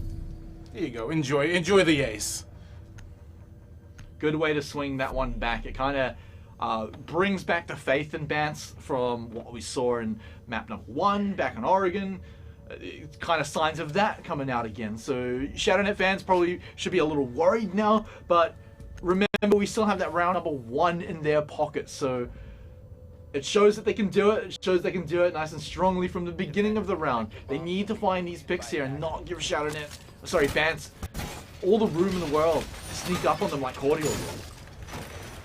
Yeah, the fact that Cordial was allowed that ace as a whole is feels a little bit like an oversight from ShadowNet. Maybe they will be able to fix that up within this round. Although I do feel that maybe a choice to bring in the Clash now that she's not banned would have been fairly beneficial now that technically there's no Capital, who was partially direct counter to the Clash. There is a Zol who technically could do that, but if Clash plays around the Jaeger ADSs, it could be a completely different turnout. We do have a few rounds though for the Clash special to come out, but also remember that Vance didn't ban it, so it could also just be that they know ShadowNet don't really care about the Clash. They know that they don't care about it on Villa, so not going to bring that one out instead, and it looks like so far they'd be right. We're halfway through at least the first half on defense, and well, we haven't seen a Clash just yet, but who knows? We've got 3 rounds at least, 4 including this one. But let's take a look here once again. It's going to be Vance just taking a peek inside. Remember to keep your eyes on Nate here. He does make some pretty decent progress and gets himself into basically the roam hunting position, but occasionally he'll be able to sneak up on the main forces somehow. This man, he's been very quiet underneath. Always have to be worried about these holes in the floor. Anyone could be sitting above it waiting for you. Of course, we know there isn't anyone. So now Nath knows he can go nuts and start ripping up the roof. Yeah, with the fact that he's got the fully loaded skeleton key ready to rip the floor, he did that very thing to open up a few more peak holes, but right now just can't seem to find anyone in the vault room. So we'll just continue the rampage just outside the vault, or rather just further down the corridor.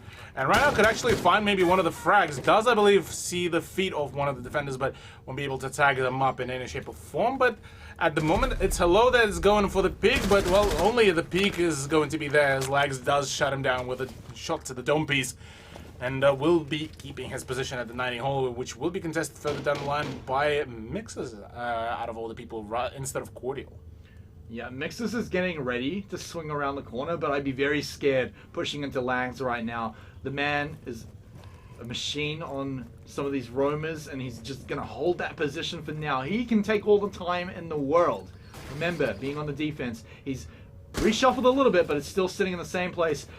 Goes for a panic shot, I believe, but with that, it kind of gives away his position. He's got to head back. Oh, no, he was waiting at the window. Sends back a lot of damage to Cordial, but nothing in return. So, good value play, but will lose his position.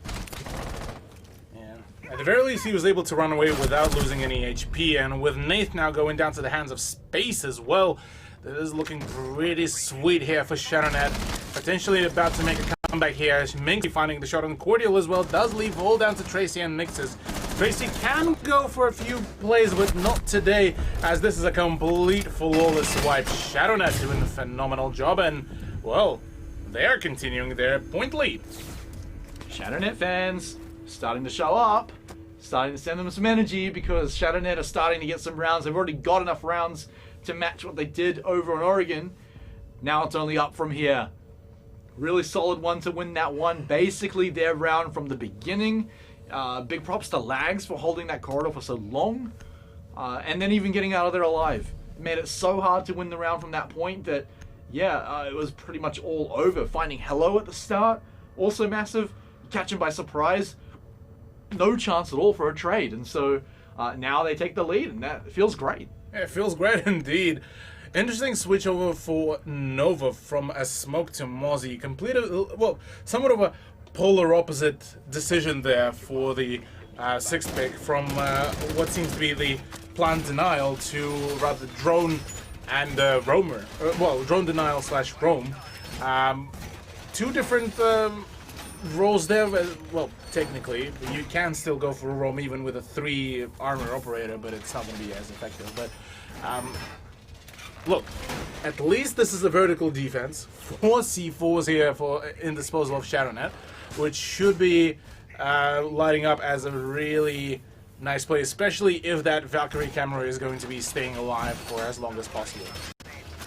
Yeah, you got to imagine they're going to be hunting these down before 4 C4s in the pockets of ShadowNet, on Villa as well, and you know there's plenty of great spots. I mean, just look at all that squishy wooden floor that a C4 can blow right through. So Bants are going to have to be watching their feet for sure. A lot of vertical play, like you said, coming out into this round. So check it out. Let's see what Bants can do. Remember, they're now on the down foot. They're behind. Interesting other thing is that Mix is actually going to go to the bottom of the villa and actually try to play from the bottom floor and go for a push there, which could actually net him a really nice flank, because I don't think there is any presence down below, which should allow a very quick push by the Nomad player. Oh, Nath, he's completely unaware of presence and instead does dish out some damage to user, and no refrag. ShadowNet, how come this was allowed even? Because there was some presence there, and well, to no avail really. Bants are going to keep on. We'll have to keep on rolling with the swings. Yeah, I mean, it was literally a blink and you'll miss it kind of situation, but yeah, user just going down to that one. Luckily though for ShadowNet, they were able to bring it back. You've got Hello and Nath now out of the picture. Now it looks a whole lot better. This is looking like the 2 rounds they've already won. They take an early lead. Maybe they lose one along the way, but this is setting themselves up nice and easily. They still have Nova, who's going to be able to go around hunting for anyone. Lags as well has been an absolute monster throughout the series too, so very powerful players still alive. If you're ShadowNet, Tracy's still looking for someone throughout the door, but is just not finding anyone. Yeah, right now Bant's looking a little bit desperate there, gotta say. Can't seem to be able to find a whole lot of engagements apart from getting the kill into user, but one-man disadvantage could still work out in some relative space, but Crucial, or rather Cordial, is being a little bit too cautious. He wants to make sure that he won't be losing out any HP or his life rather to any of the late round engagements. And the time is ticking away. Only 40 seconds left for Bants to somehow make this one work. So low right now. I mean, Cordial just drops immediately. It's just now Tracy and Mixes. They've been pushed so far back. Tracy on the basement. Although Mixes is having a bit of success, along with Tracy finding Minxie too. Now gets to leave the basement, you know, join up with Mixes. Now they can actually turn this 2v2 into a win. But Space now has to finish it off because it's just now Tracy in the 1v1 situation. Knows there's only 10 seconds left, but we'll find Nova on the run. And Bants, Bants steal it back. Bants turn it around in their favor, and what a play. Gotta give a big props to Tracy as well for finding that final frag, and well done by them. Round 5, and we are still on a draw between the two teams. Previously on map number 1, we saw already Bants sitting on a hefty 4 points before ShadowNet started climbing back up, and well, this is definitely looking like a much more competitive map comparative to the previous ones that we've seen even throughout the whole day so far. Yeah, that's right. I mean, the whole week has actually been 2-0s the whole time. Not all of them entirely one-sided, but finally we get a map here that could bring ShadowNet back, could give us the first draw of the week in our last match. But for now, though, I'm still giving Bants a little bit of the benefit of the doubt because they still stole around back. They still have been looking pretty strong. ShadowNet finally showing up, I agree. But I've got to wonder how long it's going to last. I apologize to ShadowNet. I mean, I don't like having doubt in teams at the moment, but bans have just been showing up. This is some of the best bans we've seen in a long time. That is a good point. Yeah, Ban certainly has been turning up quite substantially more compared to even their performance during week 1. They are showing some good defense, some good offense, good lead in the pace and in the round advantage. So, well, apart from the last 4 rounds, I suppose. Apart from that, they've been doing a really good job, especially on a map like Oregon. So, curious how Villa will end, because so far this seems like a back and forth run, and potentially could be foreshadowing maybe an overtime. Alright, power duo down here. JKN and Cordial. These men have been on an absolute tear throughout this series. Nath gonna turn the corner, playing the Jackal this time. Really don't want to deal with any kind of pesky roaming plays. I mean, I love the teams that deal with the roaming super well, because it just takes inconsistency out. It takes the risky factor out, because now you've got no one looking to stab you in the back, and you can just approach the problem head on. The thing is though, Cthulhu, you actually have to clear the roamer out first. Yeah. With Nate's utility here, he should just be able to do that. Oh, that pre-fire nearly finds the end of Minxie. She's on the 1 HP from that pre-fire, and that C4, thankfully for Nate, will be shot out of the air. Already another engagement being done there, I believe, by Space, who's trying to assist his teammate. Does he swing? Yeah, well, there's a swing going to be happening. Whoop. To no avail just yet. There is a Mozzie, rather. Sorry, that's it wasn't the Kayet, but instead, even more damage is being dealt. Nova could be going in for the swing, but Nath is the one to shut him down on rotation. Quite an unfortunate outcome, and right now, a whole lot of things are being picked. Decides to quickly go in and check where is the general bushes. Finds Minxie finally, shuts her down. That's a double. Meanwhile, Legs does manage to return some fire, and a C4 flies in as well. There should be a push through the smoke. There is a shotgun prepared just for that very case, and right now, this could be huge. But no air jab, it does get triggered. Nath shuts down a third one, and another C4 to be flung out. Damage to Nath. Finally, he's downed and shut down, but so much damage is already being dealt here to ShadowNet. Nath had so much fire on him from his position, and he still found all of that. He still swung out and got Minxie on the ground. Still swung out, got the smoke grenade out to keep himself alive. Space Prism is actually maybe trying to make something happen here. This is still a retake situation, and they know where he is. Can easily stop that situation and bans another round in the pocket. But let's talk about Nath, man. What a round from the man.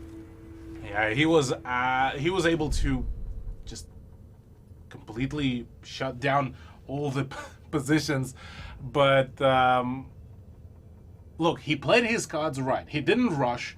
He didn't go for anything overzealous. He just kept on peeking, applying gradually more and more pressure to both position of the Mozzie and the Valkyrie, and eventually was able to cut off Mozzie on his rotation, find the Valkyrie amidst all of the smoke laying down, and well, to die after a triple kill, I mean, that's a formidable death.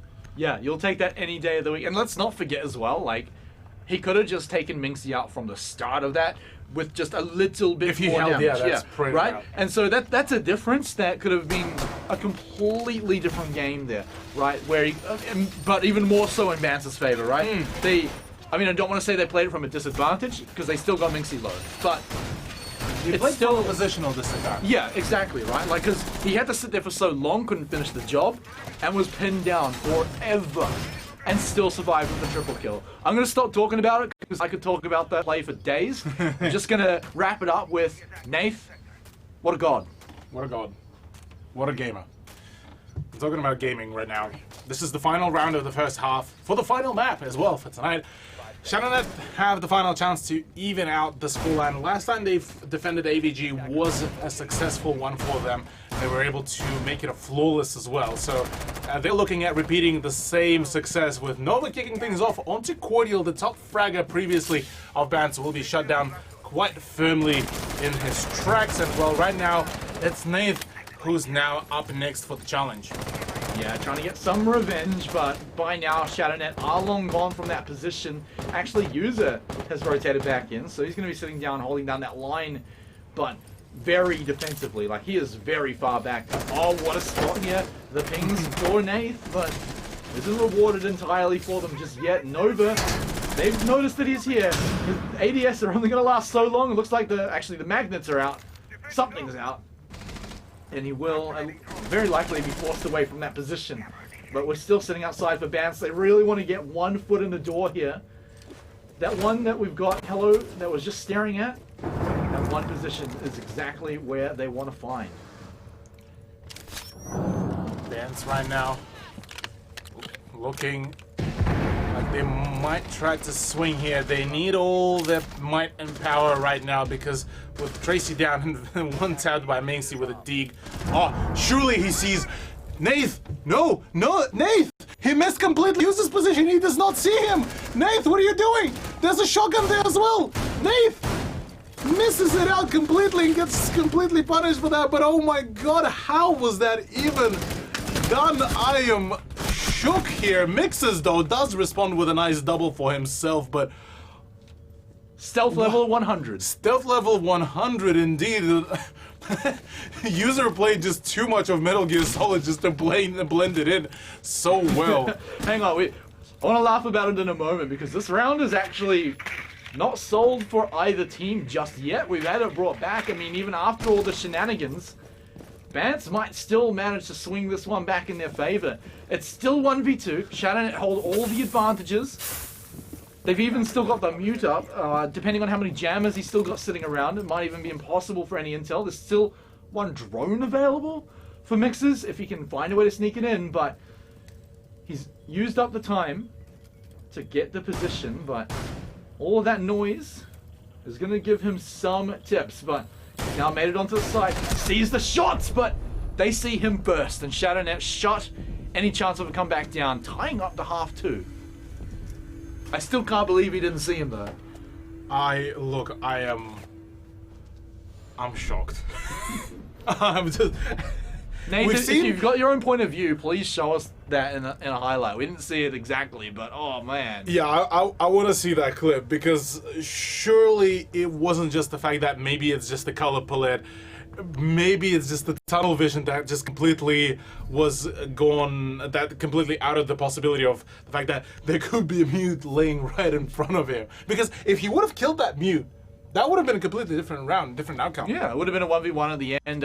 In fact, probably 2v1 because he would have been alive. Yeah, that would have been entirely different. That was a round-changing little, I want to say skirmish, but it wasn't even a skirmish at that point. No, it was suddenly Nath getting shotgunned in the back from what looked like a regular old bomb. It's like in Avengers when what was his name? Drax. Like, oh, I can stay so still, the human eye cannot see me, or I don't know the line. Yeah, it's more so of like even you could even insert the joke about the T-Rex. It can only see when something is moving. This sort of joke's been going back for years, which is why it's so funny that we just saw it happen. Man, all right, we'll leave Nath alone. Look, I mean, I'm sure if anyone's going to be laughing at it, it's going to be him more than anyone else. And his teammates. Yeah, as long as they still win the map. Because if it's close and it's like one round difference, and that round was the difference. Yeah. Okay, enough making fun of them. We're sorry. Let's get into this one because we've now swapped sides as well. We've got ShadowNet now on the attack. This is where they struggled a little bit more back on Oregon. Yes. With ShadowNet having a few issues here and there on organizing the attack, this will be their ultimate test. They managed to draw it out on their defense. This is already a good position they've put themselves in. They are back into the even ground, but just as I talk about the even ground, Nova peeks the Astro window and just gets completely beheads Nath, who unfortunately won't be seeing any play during this round. Yeah, good to shut him out and good to shut him out early. Now they have so much time to just push forward, find that 5v4, if even that. Make sure no one gets picked off. Because that is the one thing that will throw the round away right now for ShadowNet, is just getting someone picked off. Cordial wants to make it happen. This drone is going to spot them out down the stairs, so he's going to have to back away. Won't get to just camp the window no longer. Nova will get to go inside. Lags as well, camping his own spot. So far, things are looking fine if you're ShadowNet. but we're still waiting on that trade, that free kill for Vance, for them to come back in. Yeah, well, we'll have to wait and see how will Vance play out their cards, because whilst they are doing the AVG defense, it's a fairly, well, somewhat unusual defense. Cordial is still playing from down below. A fair bit of ground is being covered by Mixes and Hello, who are currently playing in the 90 hallway and just around the red stairs. But apart from that, really, it's just the game of waiting as to who will push when, because right now Nova has taken full control of that window. Lags is about to swing onto Hello, and Mixie's also applying some pressure from the study, so not a whole lot of angles for Vance to really hold on to and contest. Some crossfires spotted out though, so ShadowNet want to approach this a little differently. Now I said they had lots of time to work this one out. Well, now we're rearing towards that final minute. This might not even be a 5v4. No, it lands on the top of the wall. Oh no! I felt that pain right now. That C4 landing on a slight bit of that debris will definitely be quite a misfortunate issue there. Hello will try to say hello to Space, who will be very knowledgeable about the presence of a mine now at the stairs, and well, the air jab will also be triggering that. Cordial, meanwhile, does find a shot onto Lag, so we're back to a 4 versus 4, but the health disadvantage is still very knowledgeable here. Yeah, and they had the gas grenades too at the end. The kills are now starting to come out. It is a trade, so we keep it even, but all of a sudden, out of nowhere, ShadowNet pull out a few. They're planting now. It's all up to Hello on his 0 HP to go in and deny it, but he is shut down immediately by User. User popping off for his team and able to get off the plant instantly. Very nice reaction speed there as well with a pre-fire. Will be putting ShadowNet at the lead. Finally, they are looking like they just might be able to run away with potentially a win, but that is still such a far-fetched question, just as much as will there be maybe another win here for Vance. It definitely looks like ShadowNet have pulled themselves together after map number 1. It looks like they're ready to come back in here and take the lead. They've stolen it away. These rounds are looking a lot more solid, a lot more consistent. And you got to praise almost every player so far from ShadowNet. They've all been finding their moments. It's not just one player stepping up and carrying everyone. It's not like, say, Lags is just having one of those games where he's a god. It's happening this game, but everyone else is doing it too at different points. So. And it always seems to be when they manage to snag that first kill. And that sets them up nice and easily. They were 5v4 since like 2 minutes 30 into that round. Yeah, Nova's pick certainly has allowed a fair few entryways for ShadowNet to go in fairly safely. Not having to worry about that roam, or rather not having to worry about it temporarily, is a good thing and a good feeling, especially for a team like ShadowNet, who can get pressured out of their comfort zone pretty easily. So any kind of advantage is already a good start for them. So if they can repeat the same thing, if they can find Nath very early into the round, this is going to be a huge dub here for them. But I don't think they will be very much expecting him to play at the bottom floor. But that run out, that run out from the garage could really either bite him back, or it could potentially really hurt ShadowNet's position, as that is a big brain peak. Good timing, as Nath will be claiming the life of Space.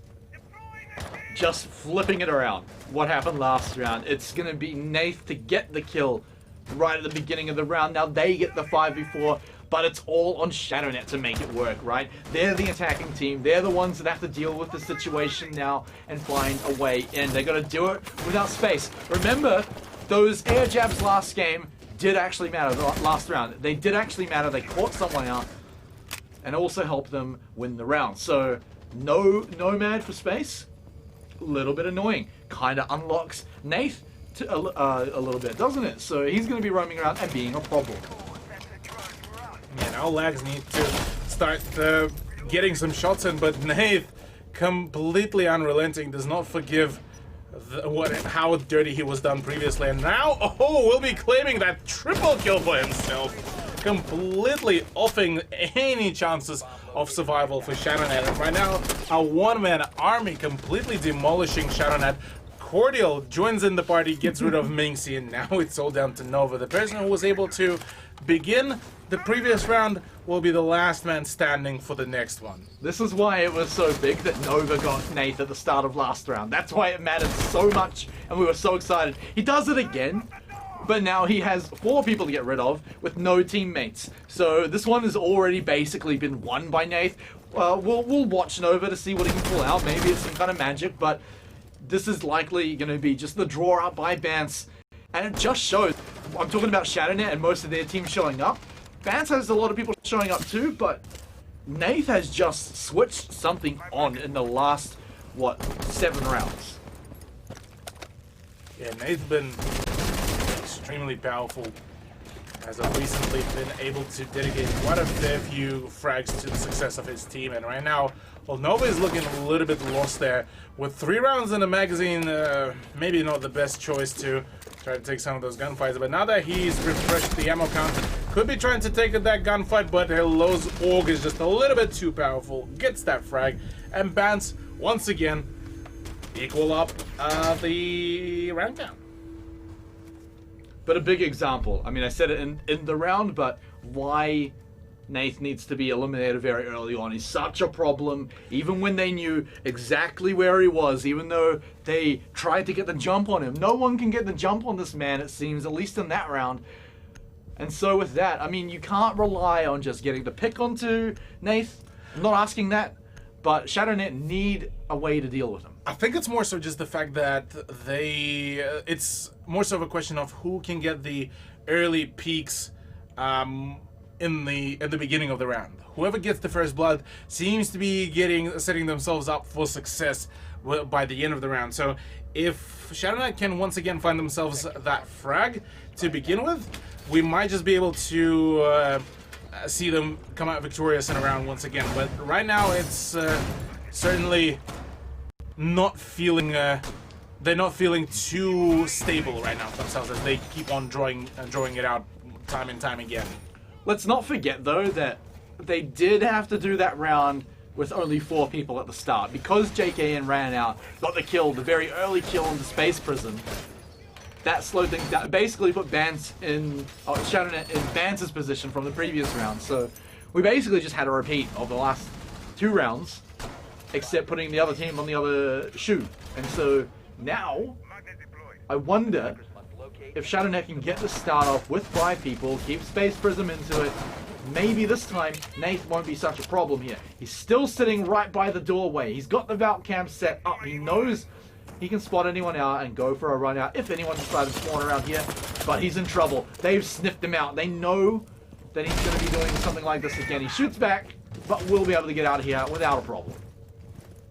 Well, will he stick around? Well, maybe he will stick around. Yeah, Nath certainly looking to cause some trouble, or maybe to get some trouble for himself, because right now he's not backed up by any of his teammates. Minxie is already on the hunt. She wants to find that early frag for her team and is already tracking that Valkyrie, but Nath is not really in a hurry to really bail out. He's still kind of hanging around offside, trying to maybe find a few gunshots to distract the attack even more. And right now ShadowNet are looking a little bit not cautious, but maybe slightly scared to face check, so they are waiting for the drones. But look at how it's set up right now. First they've got to get through Cordial, then they've got to get through Nath, then they've got to get through Mixer. So even if they do get through all of this, it's gonna run down so much time. 3 people droning at once right now, so they're being efficient with gathering their intel, but it's very vulnerable for sure. They get to do it safely, which is nice, but now they start to make the first push. Minxie just barely misses that timing, unfortunately.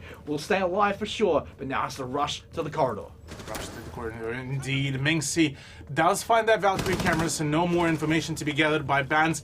There is, though, a crossfire to be held, but Cordial is about to get his hands full.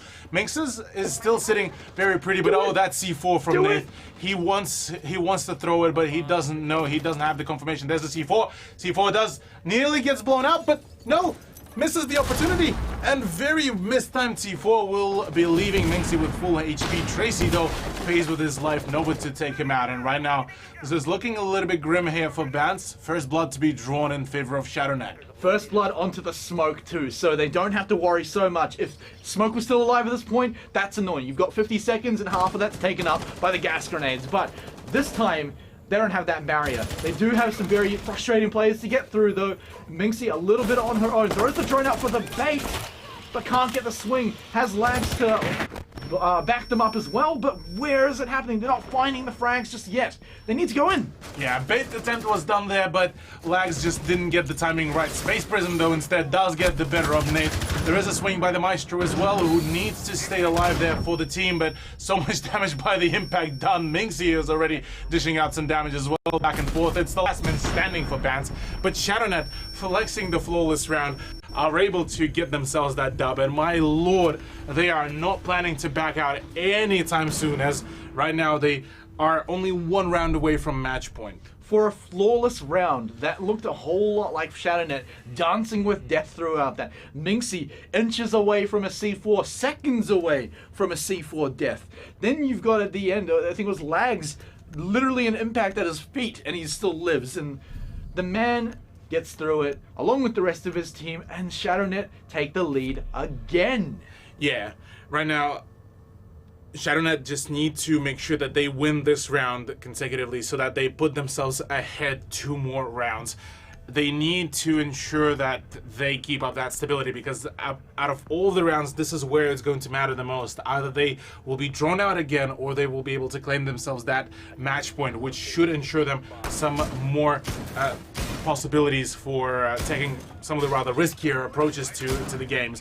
Because Bans, while still being at a round deficit, they still have all the capabilities to swing out, get those frags. Nate, about just 1 round ago, was able to go for a quad, if not, for a triple, if not quad kill, and was able to rip apart the whole ShadowNet lineup. So if they can avoid that situation, if they can make sure that they drone out each and every player from Band's roster, isolate them into 1v1s or 1vx's, and then take him out, then they are pretty much in the lead here. Now here's the thing for Nate as we approach the later rounds.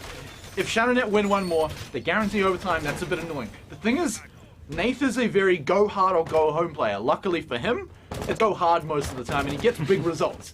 But the thing is, his risky playstyle could catch him in this round here. It just takes 1 round, 1 mistake. We've seen it in rounds before. He gets caught out at the start. That's where ShadowNet get a really big into winning the round. Doesn't always guarantee it. ShadowNet won last round, but this is where his playstyle might be reined in a little bit.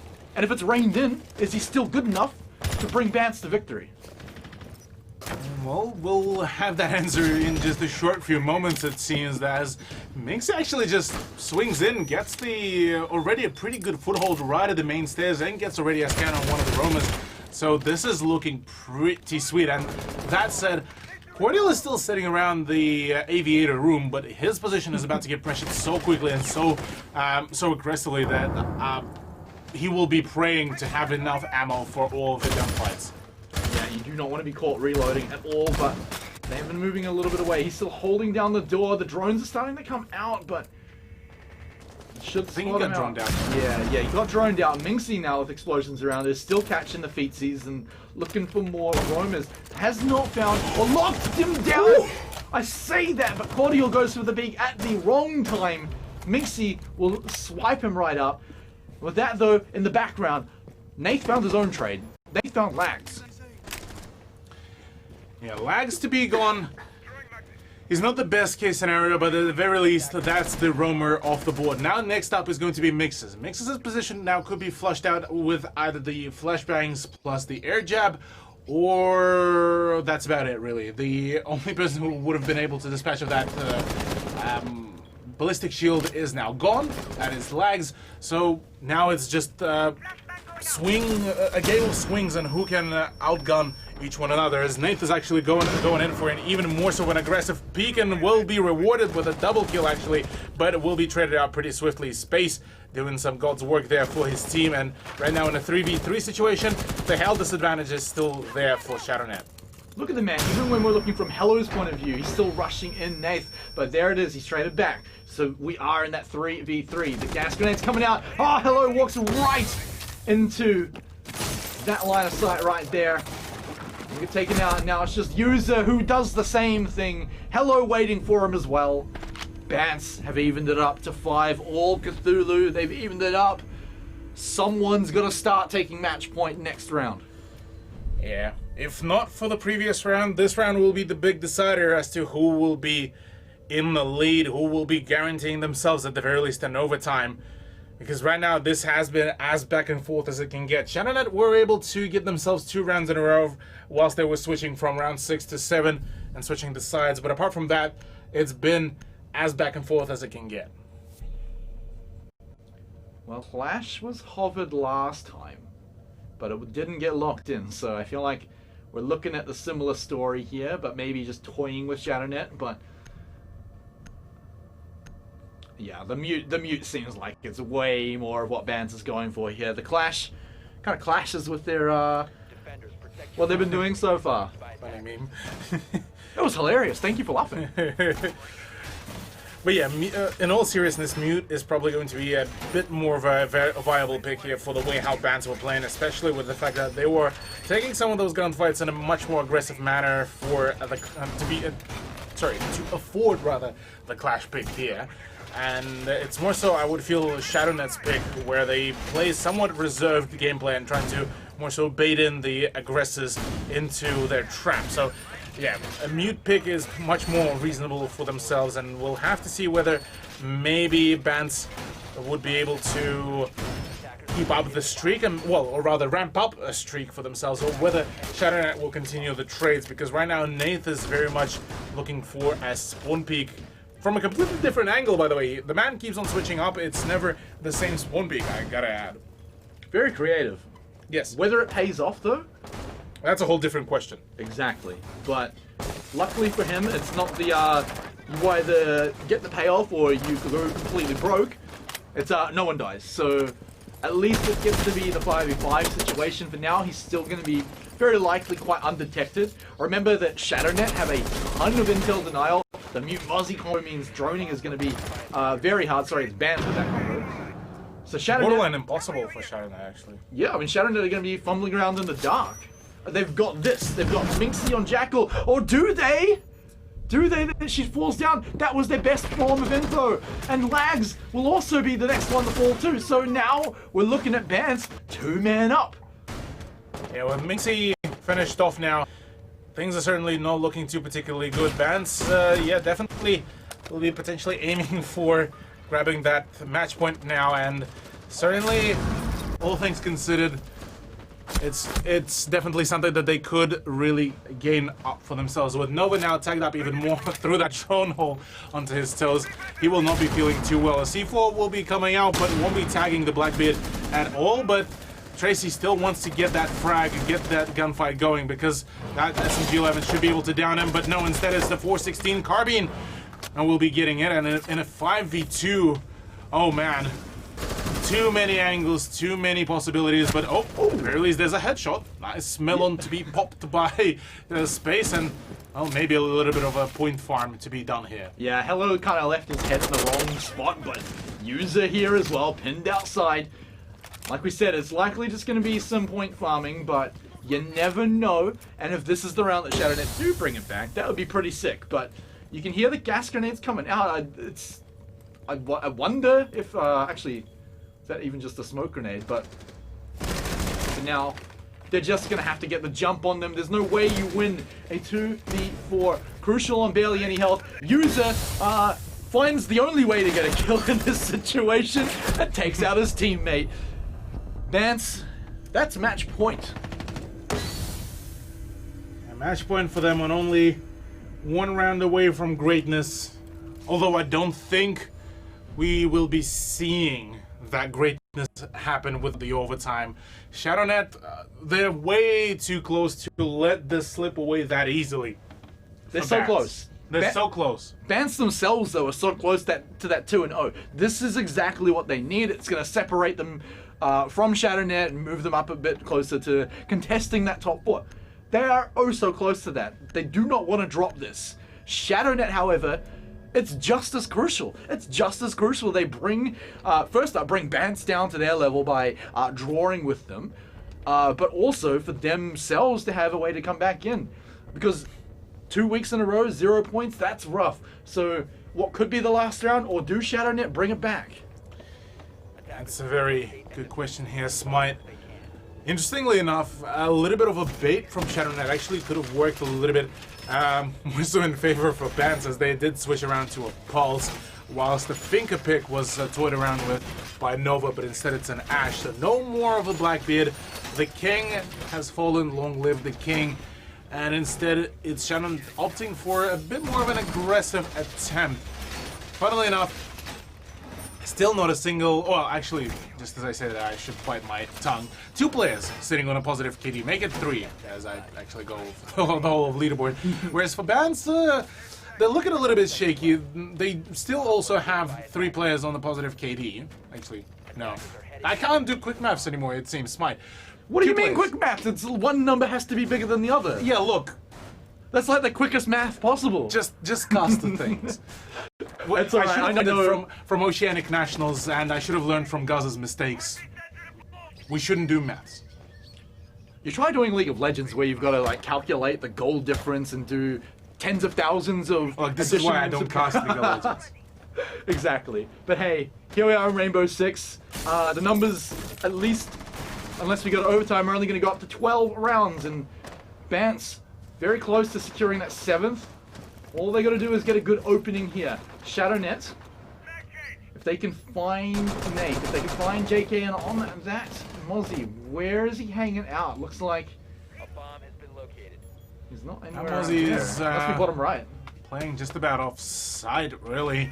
Funnily enough, it's Hello that is actually playing around the laundry and could be caught off guard, but no, won't be at all, as he does see a very clear ping of one of the attackers and will be expecting the peak very shortly, as bit of a maybe premature pre-fire there, but user at the very least will be falling back. Minxie, meanwhile, trying to contest the Astro window, should be able to maybe find somebody on rotation, somebody like Nath, but it's a 2-man firing squad, meanwhile, of ShadowNet at the bottom floor to try to make sure that they clamp down from 2 different floors instantaneously. Oh man, Nova has been hunting downstairs for a while on this Ashe. He's got Lags down there with him as well. It's really just Tracy who's hanging out on the side, although we've seen a whole lot of damage onto him, along onto Minxie actually as well.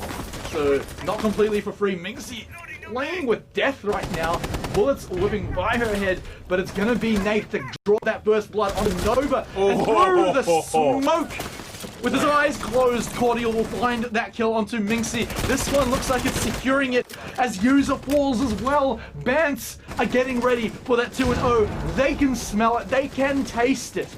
Space Prism and Lags, the only ones in the way, but look at the health bars, Cthulhu. Space Prism, I mean, if you're ever coming back, you got to find these low health bars. Yeah, he still has full health. The only big adversary here is going to be Cordial, who will be on full HP. The rest of Ban's roster is so low on HP that a single spray down, a single bullet will be able to make that difference here. There's the swing, there's the peek, there's a bit of a crossfire being set up. There's one being prone right at the doorway, but goes in for the swing, gets the kill at space. But no, the crossfire, they set up. Tracy is just one step ahead, and well, as Nate says, simp exterminated. That's a bit of a oversaturation there, but GG nonetheless. Bans 7-5, only 1 round away from overtime, and will be securing themselves their first dub.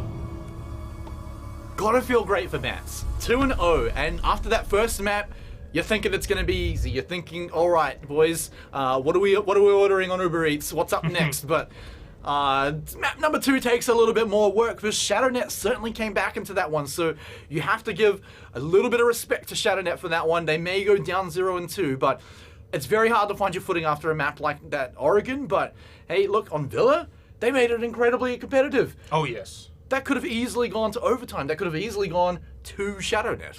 Yes, yeah, ShadowNet could have done, could have gone into. Yeah, I'm their... Thomas Woolley. I'm Flux Zeus I don't in know game, and I'm. What are you up to, I don't mate? know. I don't. Look, Elemental versus Rufflecop to be gone. We don't need you right now here. Hi, hello, welcome back. Let's have a look at the results though. 2-0, Bans. 2-0 managed to just run away with them. I apologize, probably production will end up roasting me. Let's move on. So Bans 2-0. Bans 2-0, yeah. Villa was very shaky. So this will be their next place to really reinforce themselves, because Oregon was definitely a very powerful map where they managed to keep up their pace, where their gameplay, their momentum, pretty much everything was really there. But Villa, on the other hand, not only ShadowNet nearly ran away with a fair few rounds and an overtime, Bans really were missing out on a fair few rounds, and they were very much playing up and preying on that roam from Nath to be successful, because otherwise it was just completely shut down. It did feel like there was a lot riding on Nath. Sure, he wasn't the key to every round that they won for sure, but he certainly felt like a big part of a lot of them. But yeah, look, Bants secured it anyway. They had enough backup for Nath for them to pull it out and get that 2-0, despite how close it did come on Villa. So respect to ShadowNet, but Bants will overtake them on the leaderboard, will move up there a whole lot.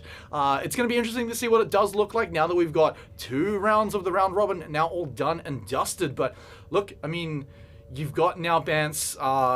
I think that's exactly what they wanted to do. Could be happier with how Villa went, but results-wise, they can breathe a sigh of relief and just work on it next week. Yes. Let's have a look if the leaderboard did get up to date. Well, ShadowNet certainly will be already sitting with that, with those 2 losses there, with 4 maps loss.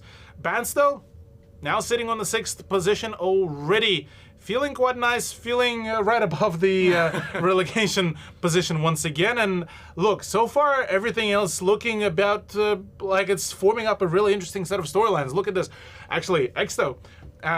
First time ever since the beginning of Season 2 as well. First time they are on the 4th position. And it's Rufflecop to PC419 and Ferox who are splitting currently in a tiebreaker, the 1 to 3rd position. Yeah, but I mean, look at 4, 5, and 6 as well. Elemental and Bants right on Exto's tail. Correct, of course, you know, if tiebreakers needed to be a thing in week number 2, we'd work it out. But you've got a 3-way tie there too. And then, of course, Skyfire in 7th place. I think that's the most interesting one, but we know they've had very hard matches so far. Yeah, they had probably one of the more rougher matches here, and the last one that will be probably the most challenging one for them is going to be against PC419, which I'm quite excited to see how will it unravel. After that, it's certainly going to be a bit of, well, their favorite in their side matches against, say, even Exto, Bans, Elemental, ShadowNet. Definitely those teams are going to be seen as more so underdogs comparative to Skyfire. But